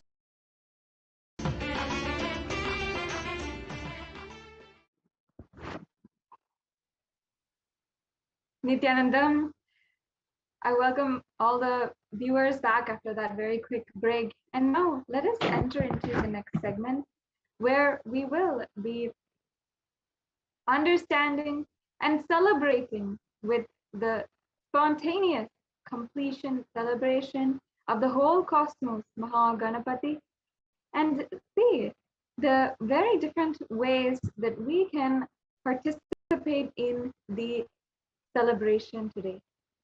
Mahaganapati embodies and symbolizes the spontaneous completion celebration.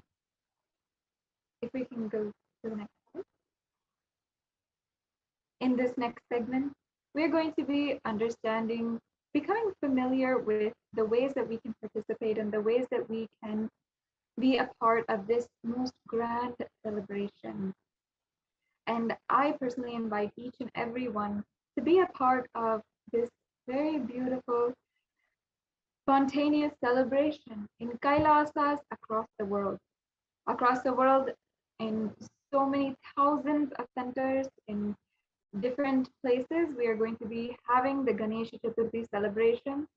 And each one of us is eagerly awaiting the spiritual and global public address by the Supreme Pontiff of Hinduism on Ganesh Chaturthi and his guidance and teachings on this day.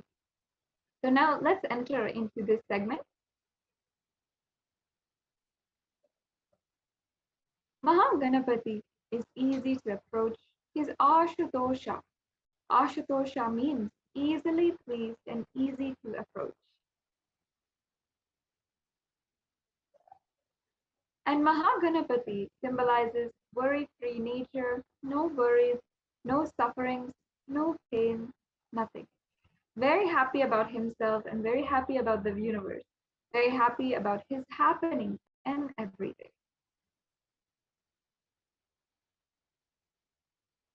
Mahaganapati is also the god of ultimate wisdom, the compiler of epic Mahabharata.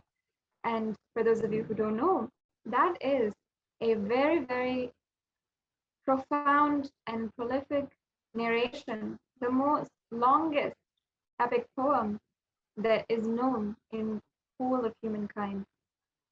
And Mahaganapati is the representation, the supreme cosmic vibration represented by the symbol Om. Mahaganapati is the embodiment of the ultimate, Paramashiva, Paramapada, Parandhama, and Parabrahma. And Mahaganapati represents unclutching, unattachment, full spontaneity, and ultimate sacrifice, and finally, enlightenment and cosmic consciousness itself. The uniqueness of Mahaganapati is that he spans the whole range of human sensibilities and comprehension. And when you invoke Mahaganapati, everything becomes auspicious. Mahaganapati is real and available. He is not just a description, but is physically alive and attending to everyone who prays to him.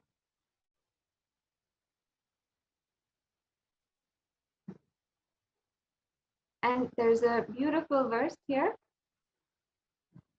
The Shastra Pramana from this, the Ganapati Atharva Shirsham, where it's saying, Om Namaste Ganapataye Tvameva Pratyaksham Brahma Tattvamasi Tvameva Kevalam Kartasi Tvameva Kevalam Dhartasi Tvameva Kevalam Hartasi Sarvam Kalvam Idam Brahmasi Tvam Sakshat Atma Nityam. And this means, oh, salutations to you, O Ganapati. You indeed are visible, Tattvam, underlying. You indeed are the only creator by whose power the universe is created, by whose power the universe is sustained. You indeed are the destroyer, the Harta, by whose power the universe is finally dissolved in its conscious essence. O Ganapati, you indeed are all this, the universe. You verily are the Brahman, giving consciousness to all, O Ganapati. You are the visible Atman, the eternal underlying reality. It's a beautiful verse. Once again, that's the Ganapati Atharvesham. And here is a brief introduction to the birth of Mahaganapati, one of the most profound tales that there is. Devi just puts her muscle memory in the haldi, the turmeric, which is applied on her body, and the mehendi she just pulled out of it with her muscle memory and makes Ganapati and breathes life into it, and the child becomes alive. Because he is made out of only the matter, Adi Shakti, Prakriti, now Sadashiva needs to add the Purusha, the bioenergy, into it. So Paramashiva then tells, all right, go and get any head you find. The first head you see, just get it. And they bring the elephants, and so he fixes that and adds his bioenergy to it. And once the baby is complete, Paramashiva himself breathes life into it. So that's when Ganesha becomes complete.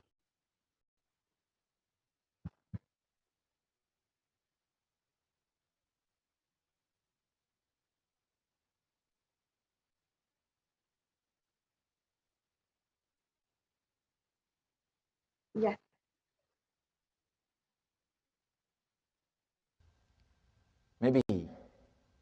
can tell this story which happened in my life. It's a little mystical, but it is truth. So I'll share with you all. The young age, I used to go to the many Satsangs. I was born and brought up in Arunachala. It's one of the very spiritual nerve center in South India. Largest Shiva temple is there. It's a community based on temple-based community. There is no industry, there is nothing else. Whole village runs with that one temple as a center. It's like a huge temple complex, and people who serve in the temple, they are all around the city, that's all. That's the way the whole village was developed. And still now, that is the largest building in the town is a temple. Not only in that temple, I can say, not only in that town, I can say at least we have 500,000 towns in India. Still the largest building in the town is the temple. And there are many towns and cities, there is a law, you cannot build taller than the temple tower. They don't let you build any other building which is taller than the temple tower to maintain the sanctity and the respect.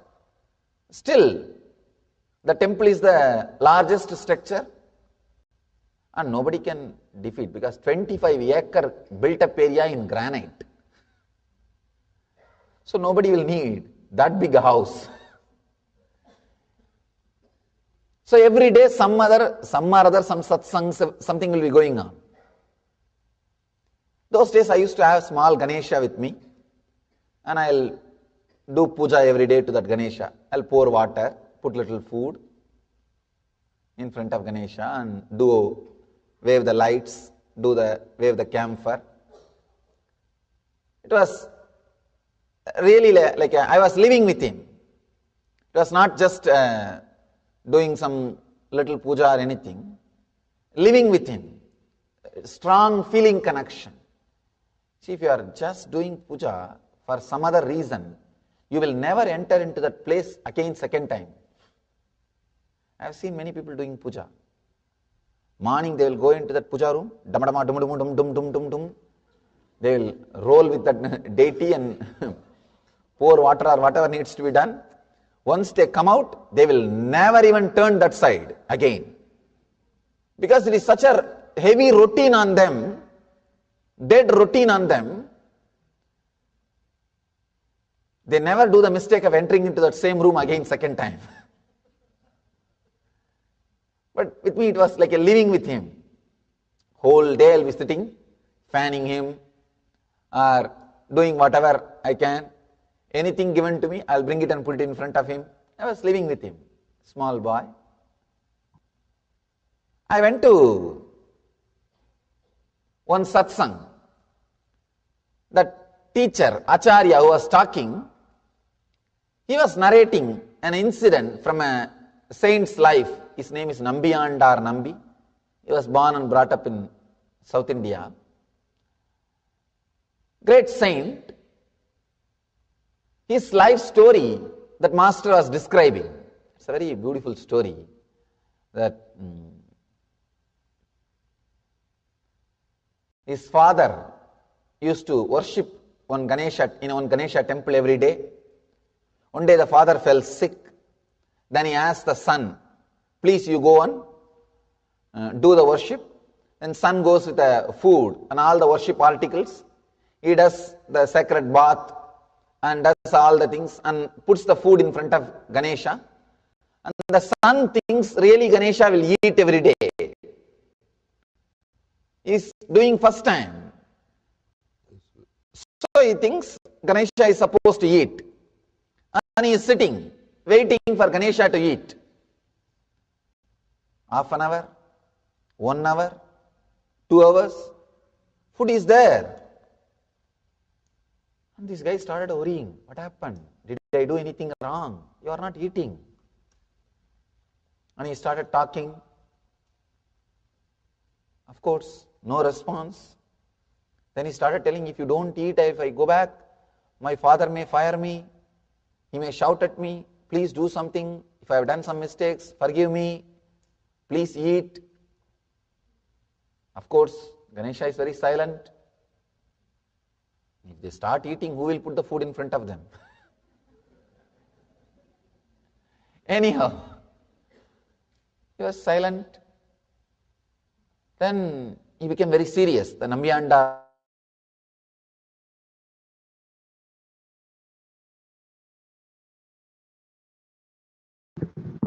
Yes, this was the beautiful story from the life of the avatar himself when Ganesha manifested and ate the very Naivedyam which was offered by the avatar himself. Now we'll be going on into the next segment and the various different offerings that you can make to Ganesha and the Supreme Pontiff of Hinduism today. Among all of the most precious offerings that are available today is one of the most coveted, the most precious, the most auspicious offerings, and that is the Pratyaksha Paadapuja, which today we will be celebrating. And here we have some of the Sakshi Pramana of people manifesting Ganesha. When after the initiation by the Supreme Pontiff of Hinduism, they are able to literally offer the food and Ganesha accept that food, as you can see the pictures here. We can go on. Next slide, please.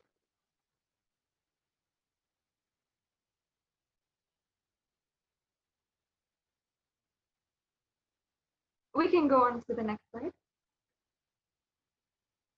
So to start off today on this extremely auspicious day, you can offer one or more of the Naivedyams mentioned below that for Lord Ganesha. One is tamarind rice, second is the modakam, third is appam, and then we have a couple of more Naivedyams that you can offer as well here.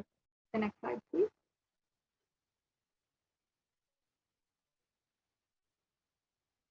Yes.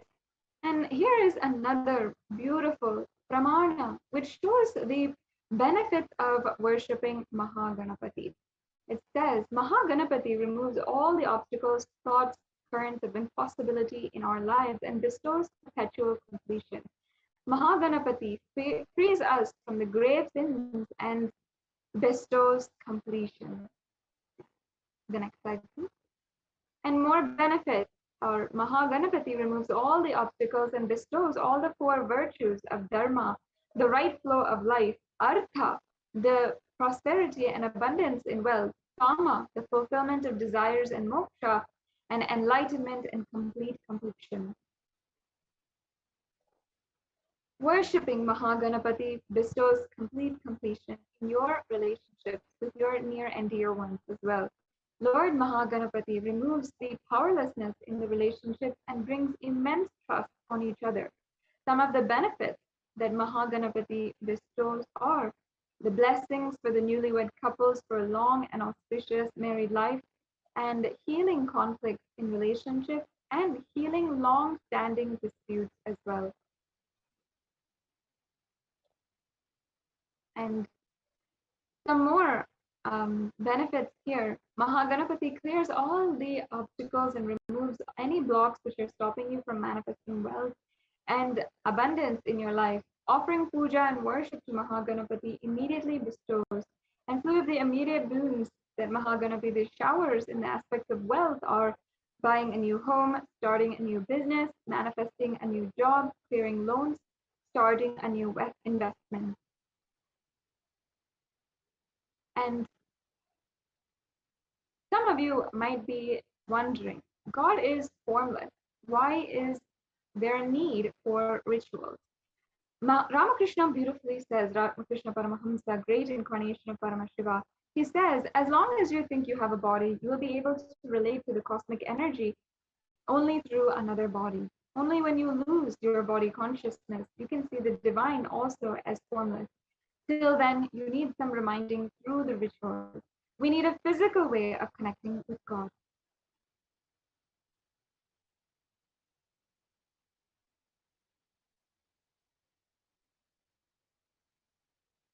The next slide, please. And a ritual helps someone have a regular habit of doing it. When Swamiji first introduced the Nitya Dhyan meditation, this is about around 2008 or 2009. And there are special rituals which are done in the presence of the avatar in the energy field, the kshetra, which opens up all the possible gates to experience prosperity, success, health, healing, and relationship by tapping the Kundalini energy at its source.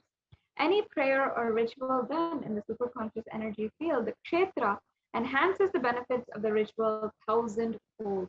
So these rituals that are going to be done, we are offering, is going to be offered in Adi Kailasa Sarvajna Pita, and there's so many innumerable, uncountable benefits of offering any seva in Nithyanandeshwara Paramashiva Devalaya to the deities that are consecrated by the Supreme Pontiff of Hinduism.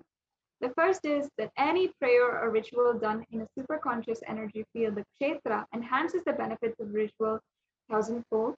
And Adi Kailasa in Bengaluru in India is a kshetra established by Paramashiva himself in the form of Supreme Pontiff of Hinduism by invoking and installing various gods and goddesses of Sri Kailasa. And Adi Kailash is the place where Bhagavan Paramashiva revealed the science of enlightenment to his divine consort Parashakti. And in order to commemorate, remember, worship, and revere Devi Parashakti in this form, and Devi Parashakti and Paramashiva in this form, the Supreme Pontiff of Hinduism consecrated the Nithyanandeshwara and Nithyanandeshwari deities in this temple. And here is the Shastra Pramana, the Atharva Shirsham Falashruti, where it says the reader becomes equal to Brahma. He attains all the happiness and is released from the 5 great sins. If one reads in evening, one is absolved of all sins committed during the day. If read in the morning, the sins of night are washed away. If read both times, one is totally absolved of all sins. Read anywhere, one is freed from all obstacles. One attains the 4 objectives of dharma, karma, kama, artha, and moksha. And one should not, however, teach this to an undeserving student. If done through infatuation, the teacher will become a sinner. Read 1,000 times, one achieves whatever is desired for.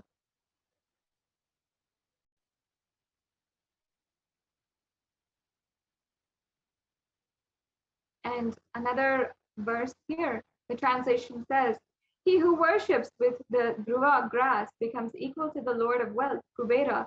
The worshipper who uses rice flakes becomes a man of fame and scholarship. If one uses 1,000 coconut sugar mixed rice balls, obtains whatever he desires. One who uses the ghee and some summit sticks attains everything, everything indeed.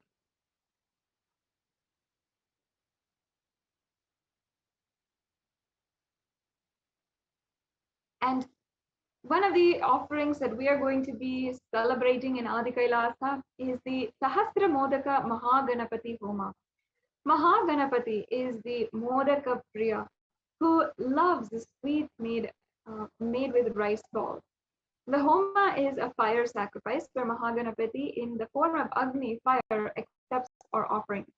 And Sahasra Modaka means that there is fire ritual with 1,000 sweet balls which will be offered to Mahaganapati present as the Agni. And the 10,000 chants of the Ganapati Mula Mantra has to be chanted during this puja, and it will be enchanted after Mahaganapati is invoked into the fire. And this jumping chanting is done to invoke the cosmic allowance to worship Ganapati in the Agni. And this powerful Homa offered to Mahaganapati will please him greatly, and he will shower on those who offer the seva fulfillment of all desires. This is the final Homa done on the auspicious day of Ganesh Chaturthi, when Ganesha is available and celebrating in the powerful way of the cosmos.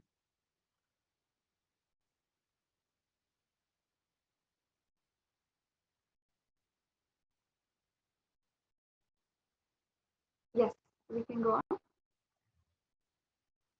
Yes, so the Homa is a fire sacrifice where Mahaganapati is invoked. If we can go on to the next slide. Yes. So the Ganapati Dhyanam here is another Shastra Pramana. Sorry, if we can go back.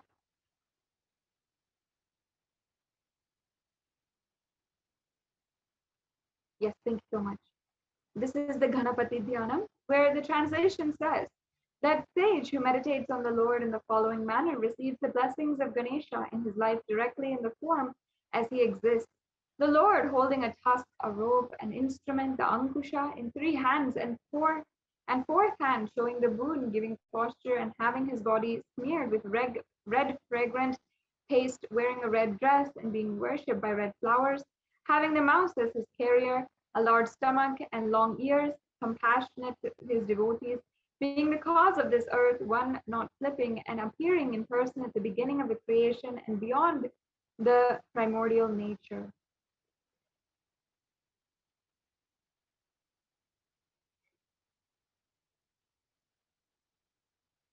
Yes.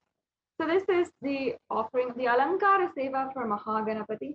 The Utsava Murti of the celebrated manifestation of Mahaganapati is decorated with special flower garlands, clothing, and jewelry every day of this 10-day Brahmotsavam. If you've been tuning in, you know this, and we've been offering our worship along when the Darshan of the Supreme Pontiff of Hinduism happens every single day during the Brahmotsavam. This deity will also grace upon a unique Vahanam or a divine vehicle every day. Offering the Alankara Seva is done to celebrate and offer our gratitude to Mahaganapati, who manifests and takes care of all of our desires and breaks free from our various obstacles that come in our life.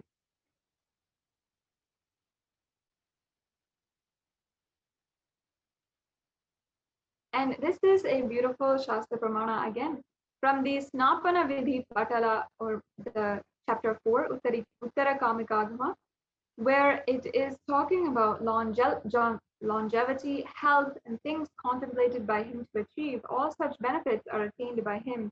All those fruits needed for a perfect life come to him of their own accord.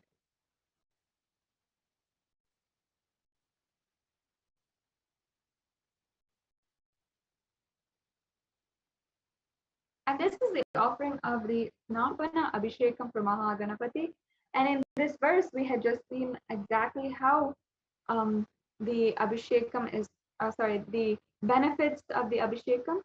So the Abhishekam is offered of the energized water, is an offering of the energized water from the daily homas and Yagashala Puja that have been offered through the Brahmotsavam into the Mula Vigraha, or onto the Mula Vigraha, which is the source deity of Mahaganapati in Kailasa's Nithyananda Paramashiva Devalaya. So the last 10 days of Brahmotsavam, we've been continuously offering the Homa, and for this puja, we are offering all of that energized water that was energized during the Homa onto Ganesha, the Mula Vigraha of Ganesha in Nithyananda Paramashiva Devalaya. And these pots or kalashas have been energized and worshipped daily in the Brahmotsavam and are the choicest offerings to Mahaganapati on the day of Ganesha Chaturthi. Prior to this, the kalasha offering, various herbal powders will be mixed with the offering, including turmeric and other such powders. And it will be offered to the deity of Mahaganapati, who is literally alive and radiating and consecrated by the Supreme Pontiff of Hinduism. Yes, we can go on. Another benefit, once again, where it says, he who, yes, this is the Koluk. So he who worships the Durva grass becomes equal to the Lord of wealth, Kubera. The worshipper who uses rice flakes becomes a man of fame and scholarship if one uses 1,000 coconut sugar mixed balls, rice balls, and obtains whatever he desires. And one who uses the ghee and summit sticks attains everything indeed.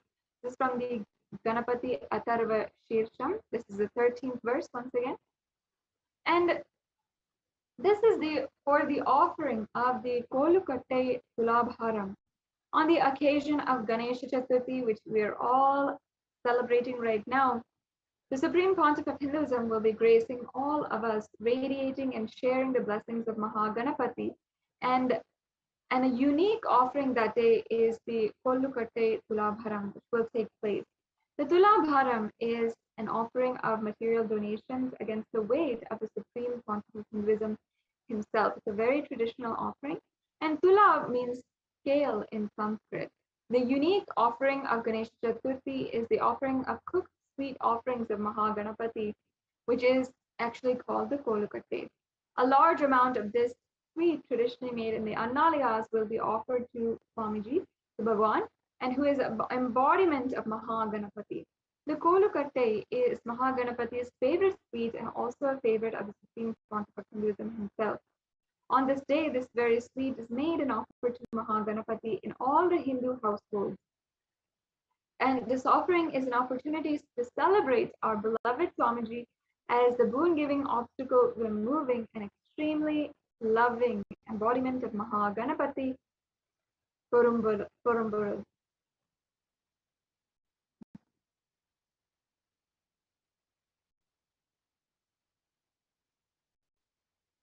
Yes. So here you can see all of the offerings, the Ganesh Chaturthi offerings that you can make.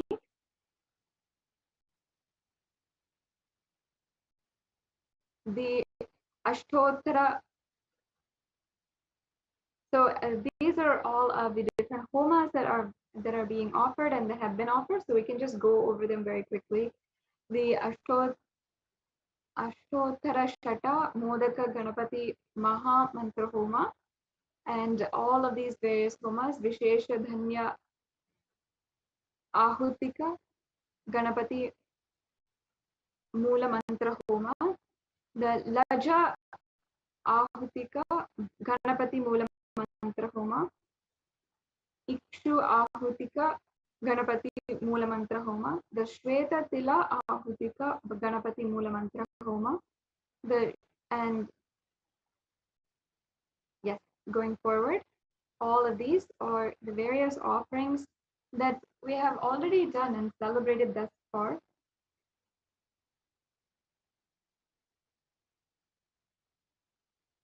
And as we are celebrating, sorry, if you can go back.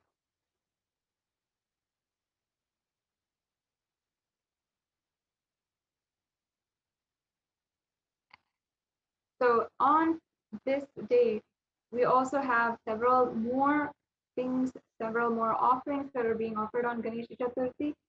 So as you can see, the Alankara Seva for the Archavatar for Swamiji himself is one of the offerings that you can make.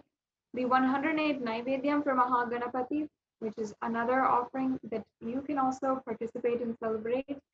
And you can also make the Pratyaksha Paadapuja, which is one of the most coveted offerings as well, and the Kolukatte Tulabharam as well.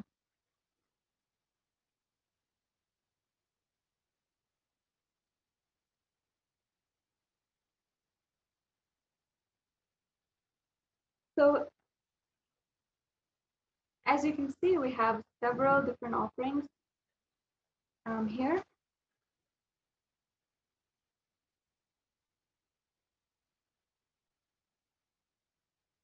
The next slide, please.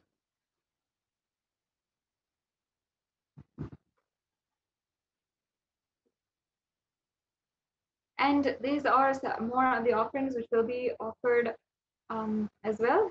So starting at, this is on the second, yes, and every single day the Mahaganapati Puja and Aarti is offered to the consecrated deity of Mahaganapati, which is installed in Adi Kailasa Sarvagna Peetham right now and worshipped every single day. And there's also the Satsang Aarti for Uttava Ganesha. So whenever the Darshan of Devi Parashakti or Bhagwan Sundareshwara has happened the last couple of days, we have been witnessing and being a part of these Ganesh Chaturthi celebrations with the Satsang Aarati as well.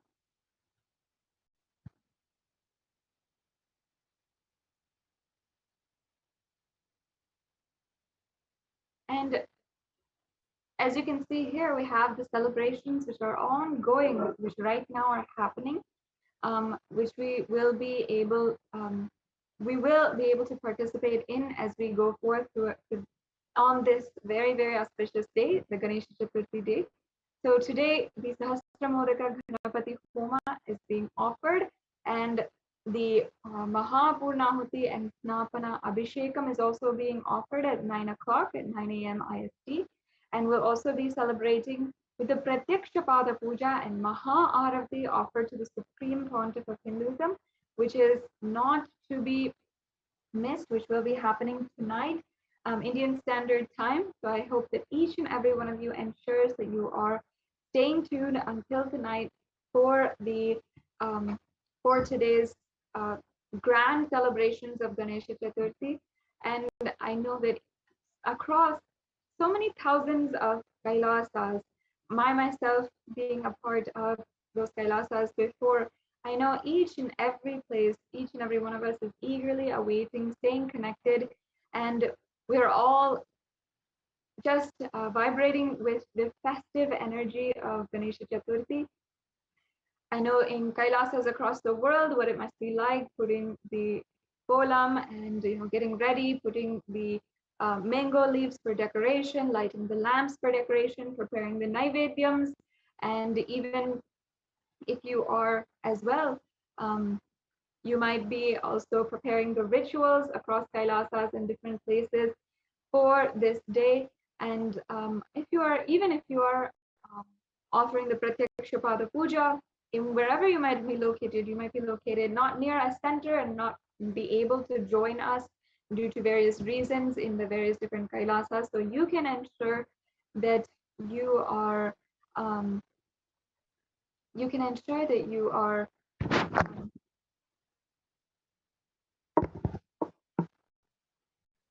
yes, you can ensure that you are tuning in.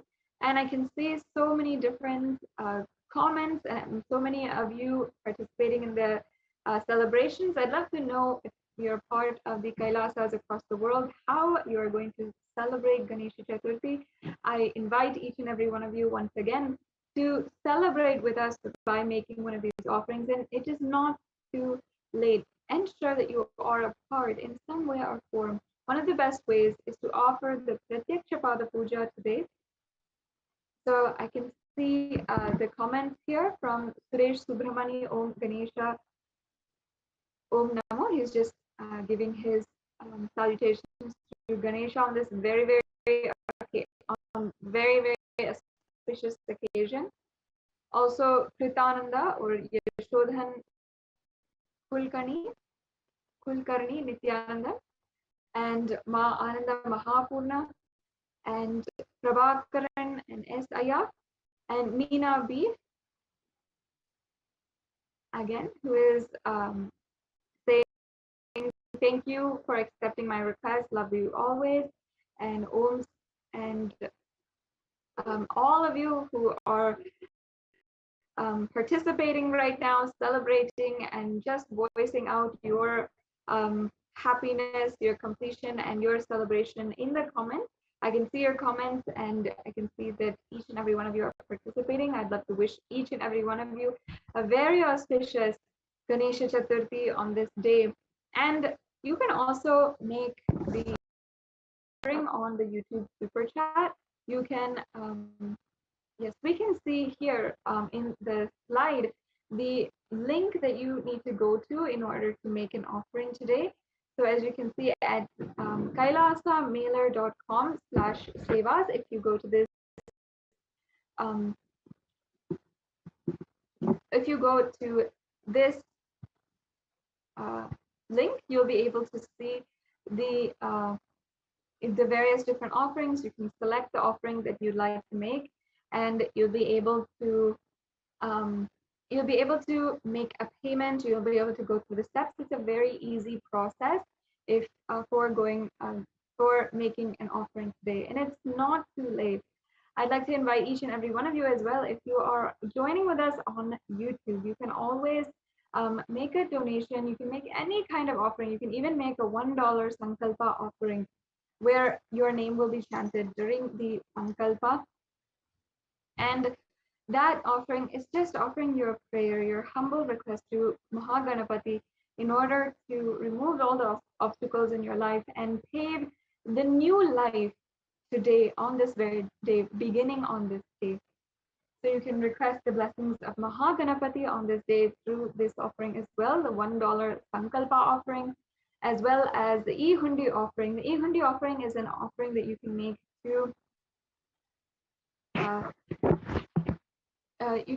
to Mahaganapati, and you can offer through the YouTube super chat and also through the link that is listed below, or listed on the screen right now, or in the scroll below. So yes, as you can see, you can make the E-Hundi offering in this way as yes. So as you can see here on the YouTube channel, you can make sure that you are joined as a member of the YouTube channel. So you'll have to go to Kailasa's SPH Nithyananda YouTube channel, as you can see, the official YouTube channel of Kailasa and of the Supreme Pontiff Hindustan. And you'll go ahead and click join, the button join. And once you've clicked that, then you'll go on to the next, you'll go and be able to go into the payment step.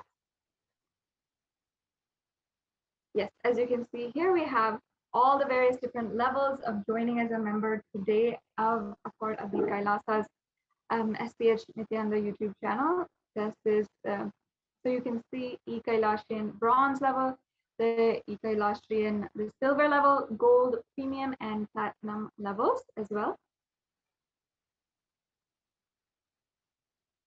And as you can see, once you've selected the level that you would like to join as a member, then you can pay either through Google Pay, through the credit card or debit card, or through PayPal. So this is, there's actually several different ways that you can offer, and as well, you can use this platform as well to offer through the E-Hundi, through the YouTube Super Chat as well.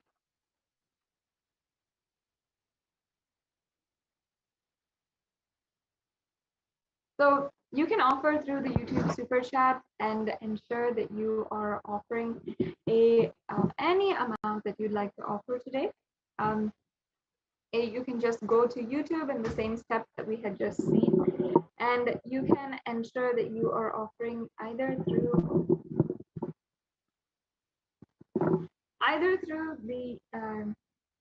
the Super Chat option, or you can go to the links that are in the below.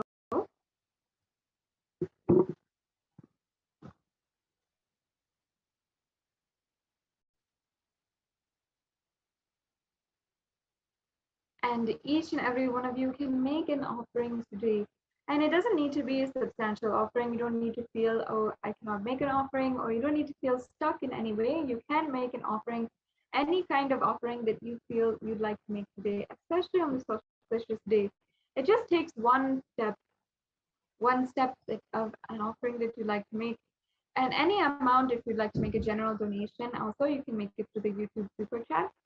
The YouTube Super Chat is a very interesting feature of YouTube, where you can go to the Super Chat option and you can go ahead and click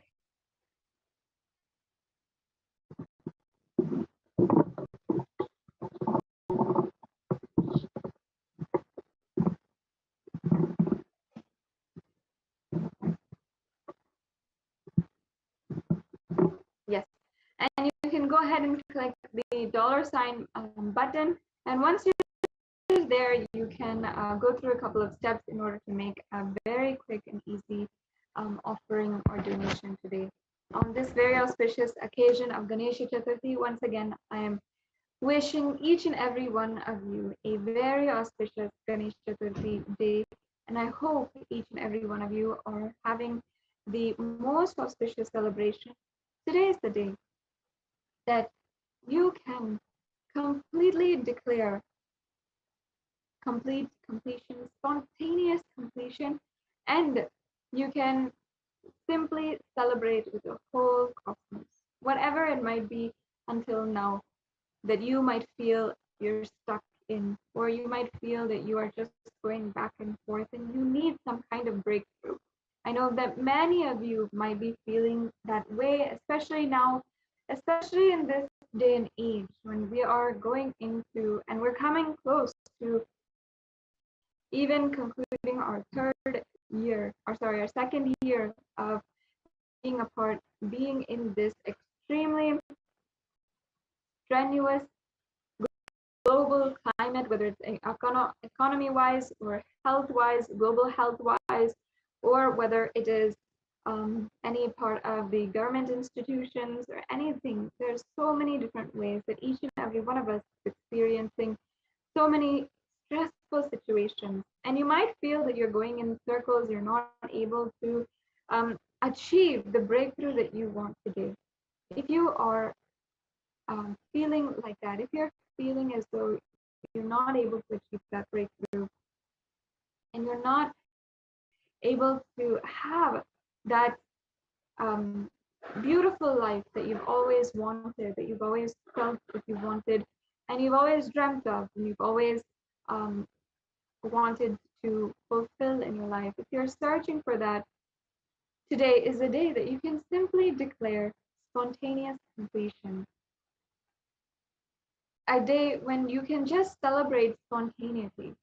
Ganesha, the Lord Ganesha is the day where is the deity of spontaneous completion. Just because he broke his trust when he was writing the whole Mahabharata, and I'm sure if you have been joining with us for the last couple of hours, as we have been going through this Nithyananda Hindu University course and celebrating the day of Ganesha, Ganesha Chaturthi, you might have heard that even the Supreme Pontiff of Hinduism in his previous discourses having explained the spontaneous completion of Bhagwan Ganesha, how when he was put in a moment with his own guru as he was writing the whole Mahabharata and his own pen had broken, how without even a thought of disturbing his guru or without even a thought of going and coming and missing the sacred words of his guru, he simply broke his own tusk and continued writing the whole Mahabharata. And because of his spontaneous decision on this very day of, sorry, not on this day, but was it because of his spontaneous decision thousands of years back, today we are each and every one of us able to celebrate the Purana Mahabharata, and we are each and every one of us continuing to celebrate the great spiritual teachings only because of the sacrifice, yaga, and spontaneous completion, spontaneous decision of Mahaganapati. And this is the day that you can as well declare spontaneous completion. You can declare that you want to have that supreme spiritual state as well and make an offering today. And I invite each and every one of you to make the offering of the Pratyaksha Paadapuja. This offering is your opportunity to have the most graceful, the most divine intervention in your life, if you're searching that. In fact, there's a beautiful verse from the Guru Paduka Stotra that is sung and composed by Sri Adi Shankaracharya, one of the most greatest incarnations of Paramashiva. He tells us, he says, and he sings that the Guru Paduka is the very boat which helps us sail through the Ananta Samsara Samudra, meaning the endless ocean of suffering and Maya. If you feel that right now you're in that situation, the endless ocean of suffering, and in every direction you look, you don't know what to do, you don't know why you are going through what you're going through, and you don't see an end in sight. Perhaps you yourself feel that you're stranded in the middle of the ocean. But understand, just the Guru Padukas can be that very life-saving boat that helps you, pulls you through, and saves your life in this time, during this cosmic deluge. Just yesterday night, Bhagwan Sundareshwara had revealed to each and every one of us again that the pralaya is not over. What each and every one of us is going through, the pralaya is not over. And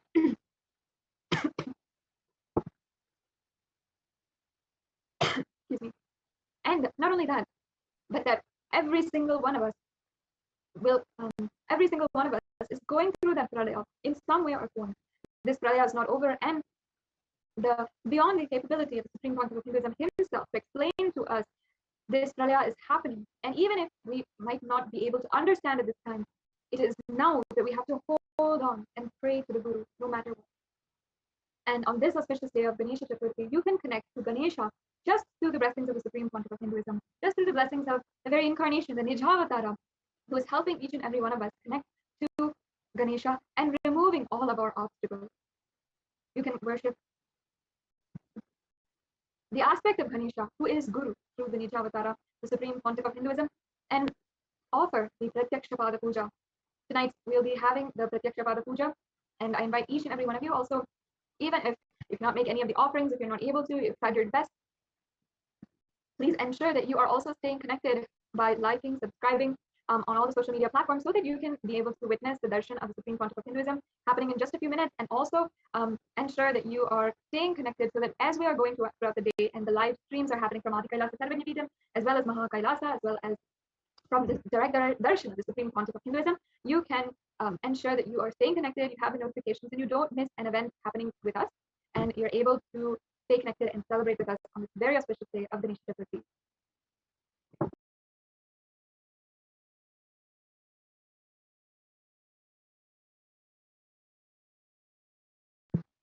So as you can see here, we have a calendar of offerings, and these are some of the offerings that have already been offered, as well as what is in store for us, what many of us are going to be witnessing and celebrating on NTV, as well as in Adi Kailasa Sarvajnapeetham. So as you can see, starting from the 1st of September, we've been continuously celebrating the Ganesh Chaturthi Brahmotsavam, and with all the sevas. So we've had homas being offered every single day, as well as the Alankara Seva. The next slide, please. And today, on the 10th, we are also celebrating with the Vishesha Dravya Mahaganapati Homa, as well as the Sahasra Modaka Mahaganapati Homa on Ganesh Chaturthi. And then as well, we're going to be having the Snapana Vishekam. So all this is happening this morning, and it is a very, very auspicious occasion. And I invite once again each and every one of you to stay tuned to this live stream, in order for you to be able to celebrate with us wherever you are. I understand perhaps some of you are not able to join with us, but you can stay tuned for the celebrations throughout the day. Now it has come time, so let us sit with our head, neck, and spine in a straight line, and we'll be entering into a brief meditation before we will be having the darshan of Paramashiva himself. So sit with your head, neck, and spine in a straight line. Inhale and exhale. Close your eyes and chant deeply the Mahavakya. Om Nithyananda Paramashivoham. Om Nithyananda Paramashivoham. Paramashivoham. Om Nithyananda Paramashivoham. Om Nithyananda Paramashivoham. Om Nithyananda Paramashivoham.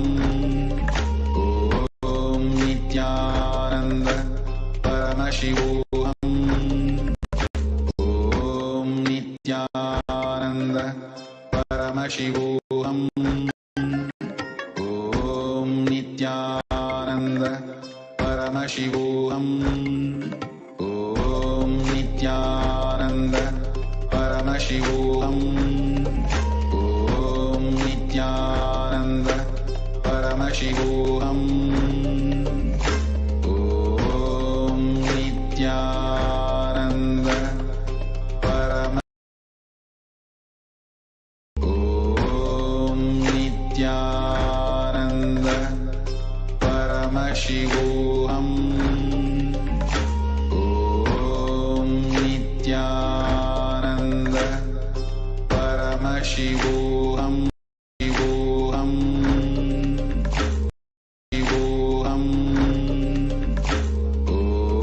Om Nithyananda Paramashivoham. Om Nithyananda Paramashivoham. Om Nithyananda Paramashivoham. Om Nithyananda Paramashivoham.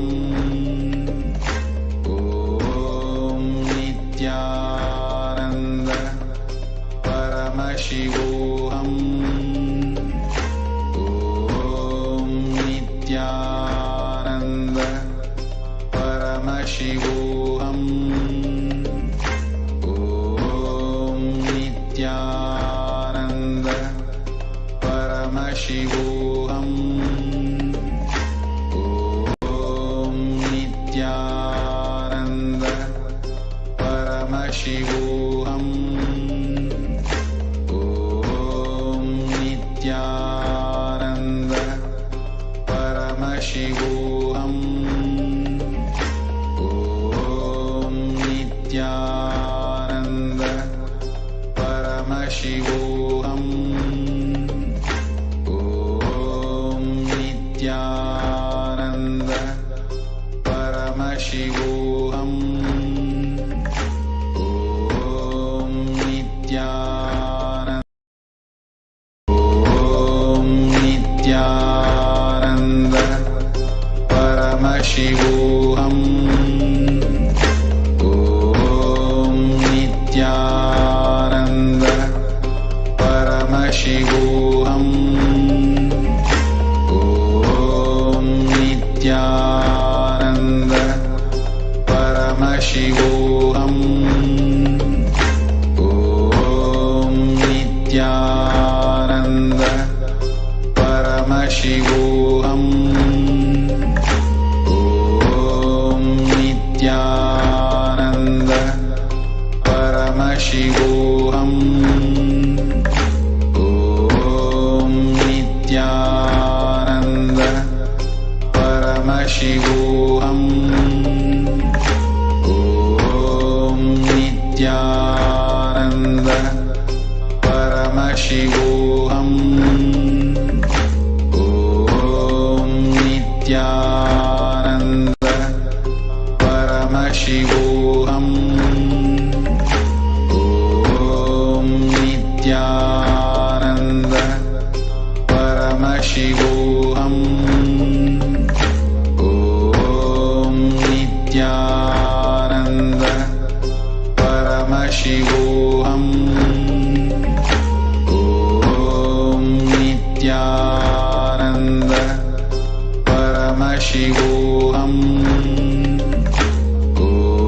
Om Nithyananda Paramashivoham.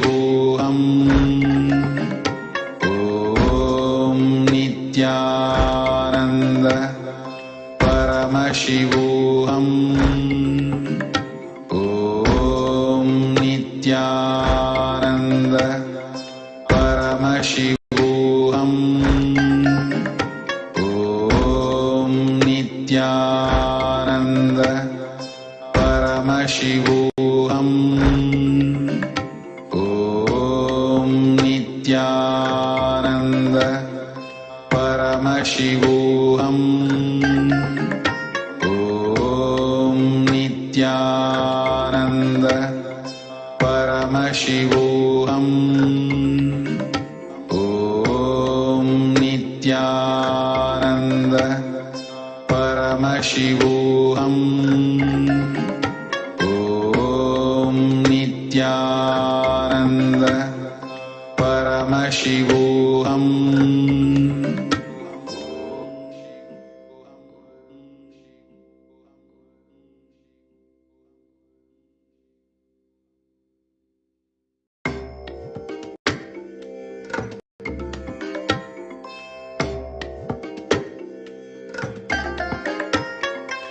I bless you all. Let you all open all your three eyes and manifest the powers of Mahasadashiva. Om Nithyananda Paramashivoham. Om Paramashivoham.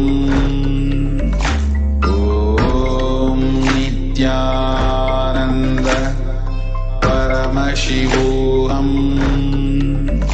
Om Nithyananda Paramashivoham. Om Nithyananda Paramashivoham. Om Nithyananda Paramashivoham. Om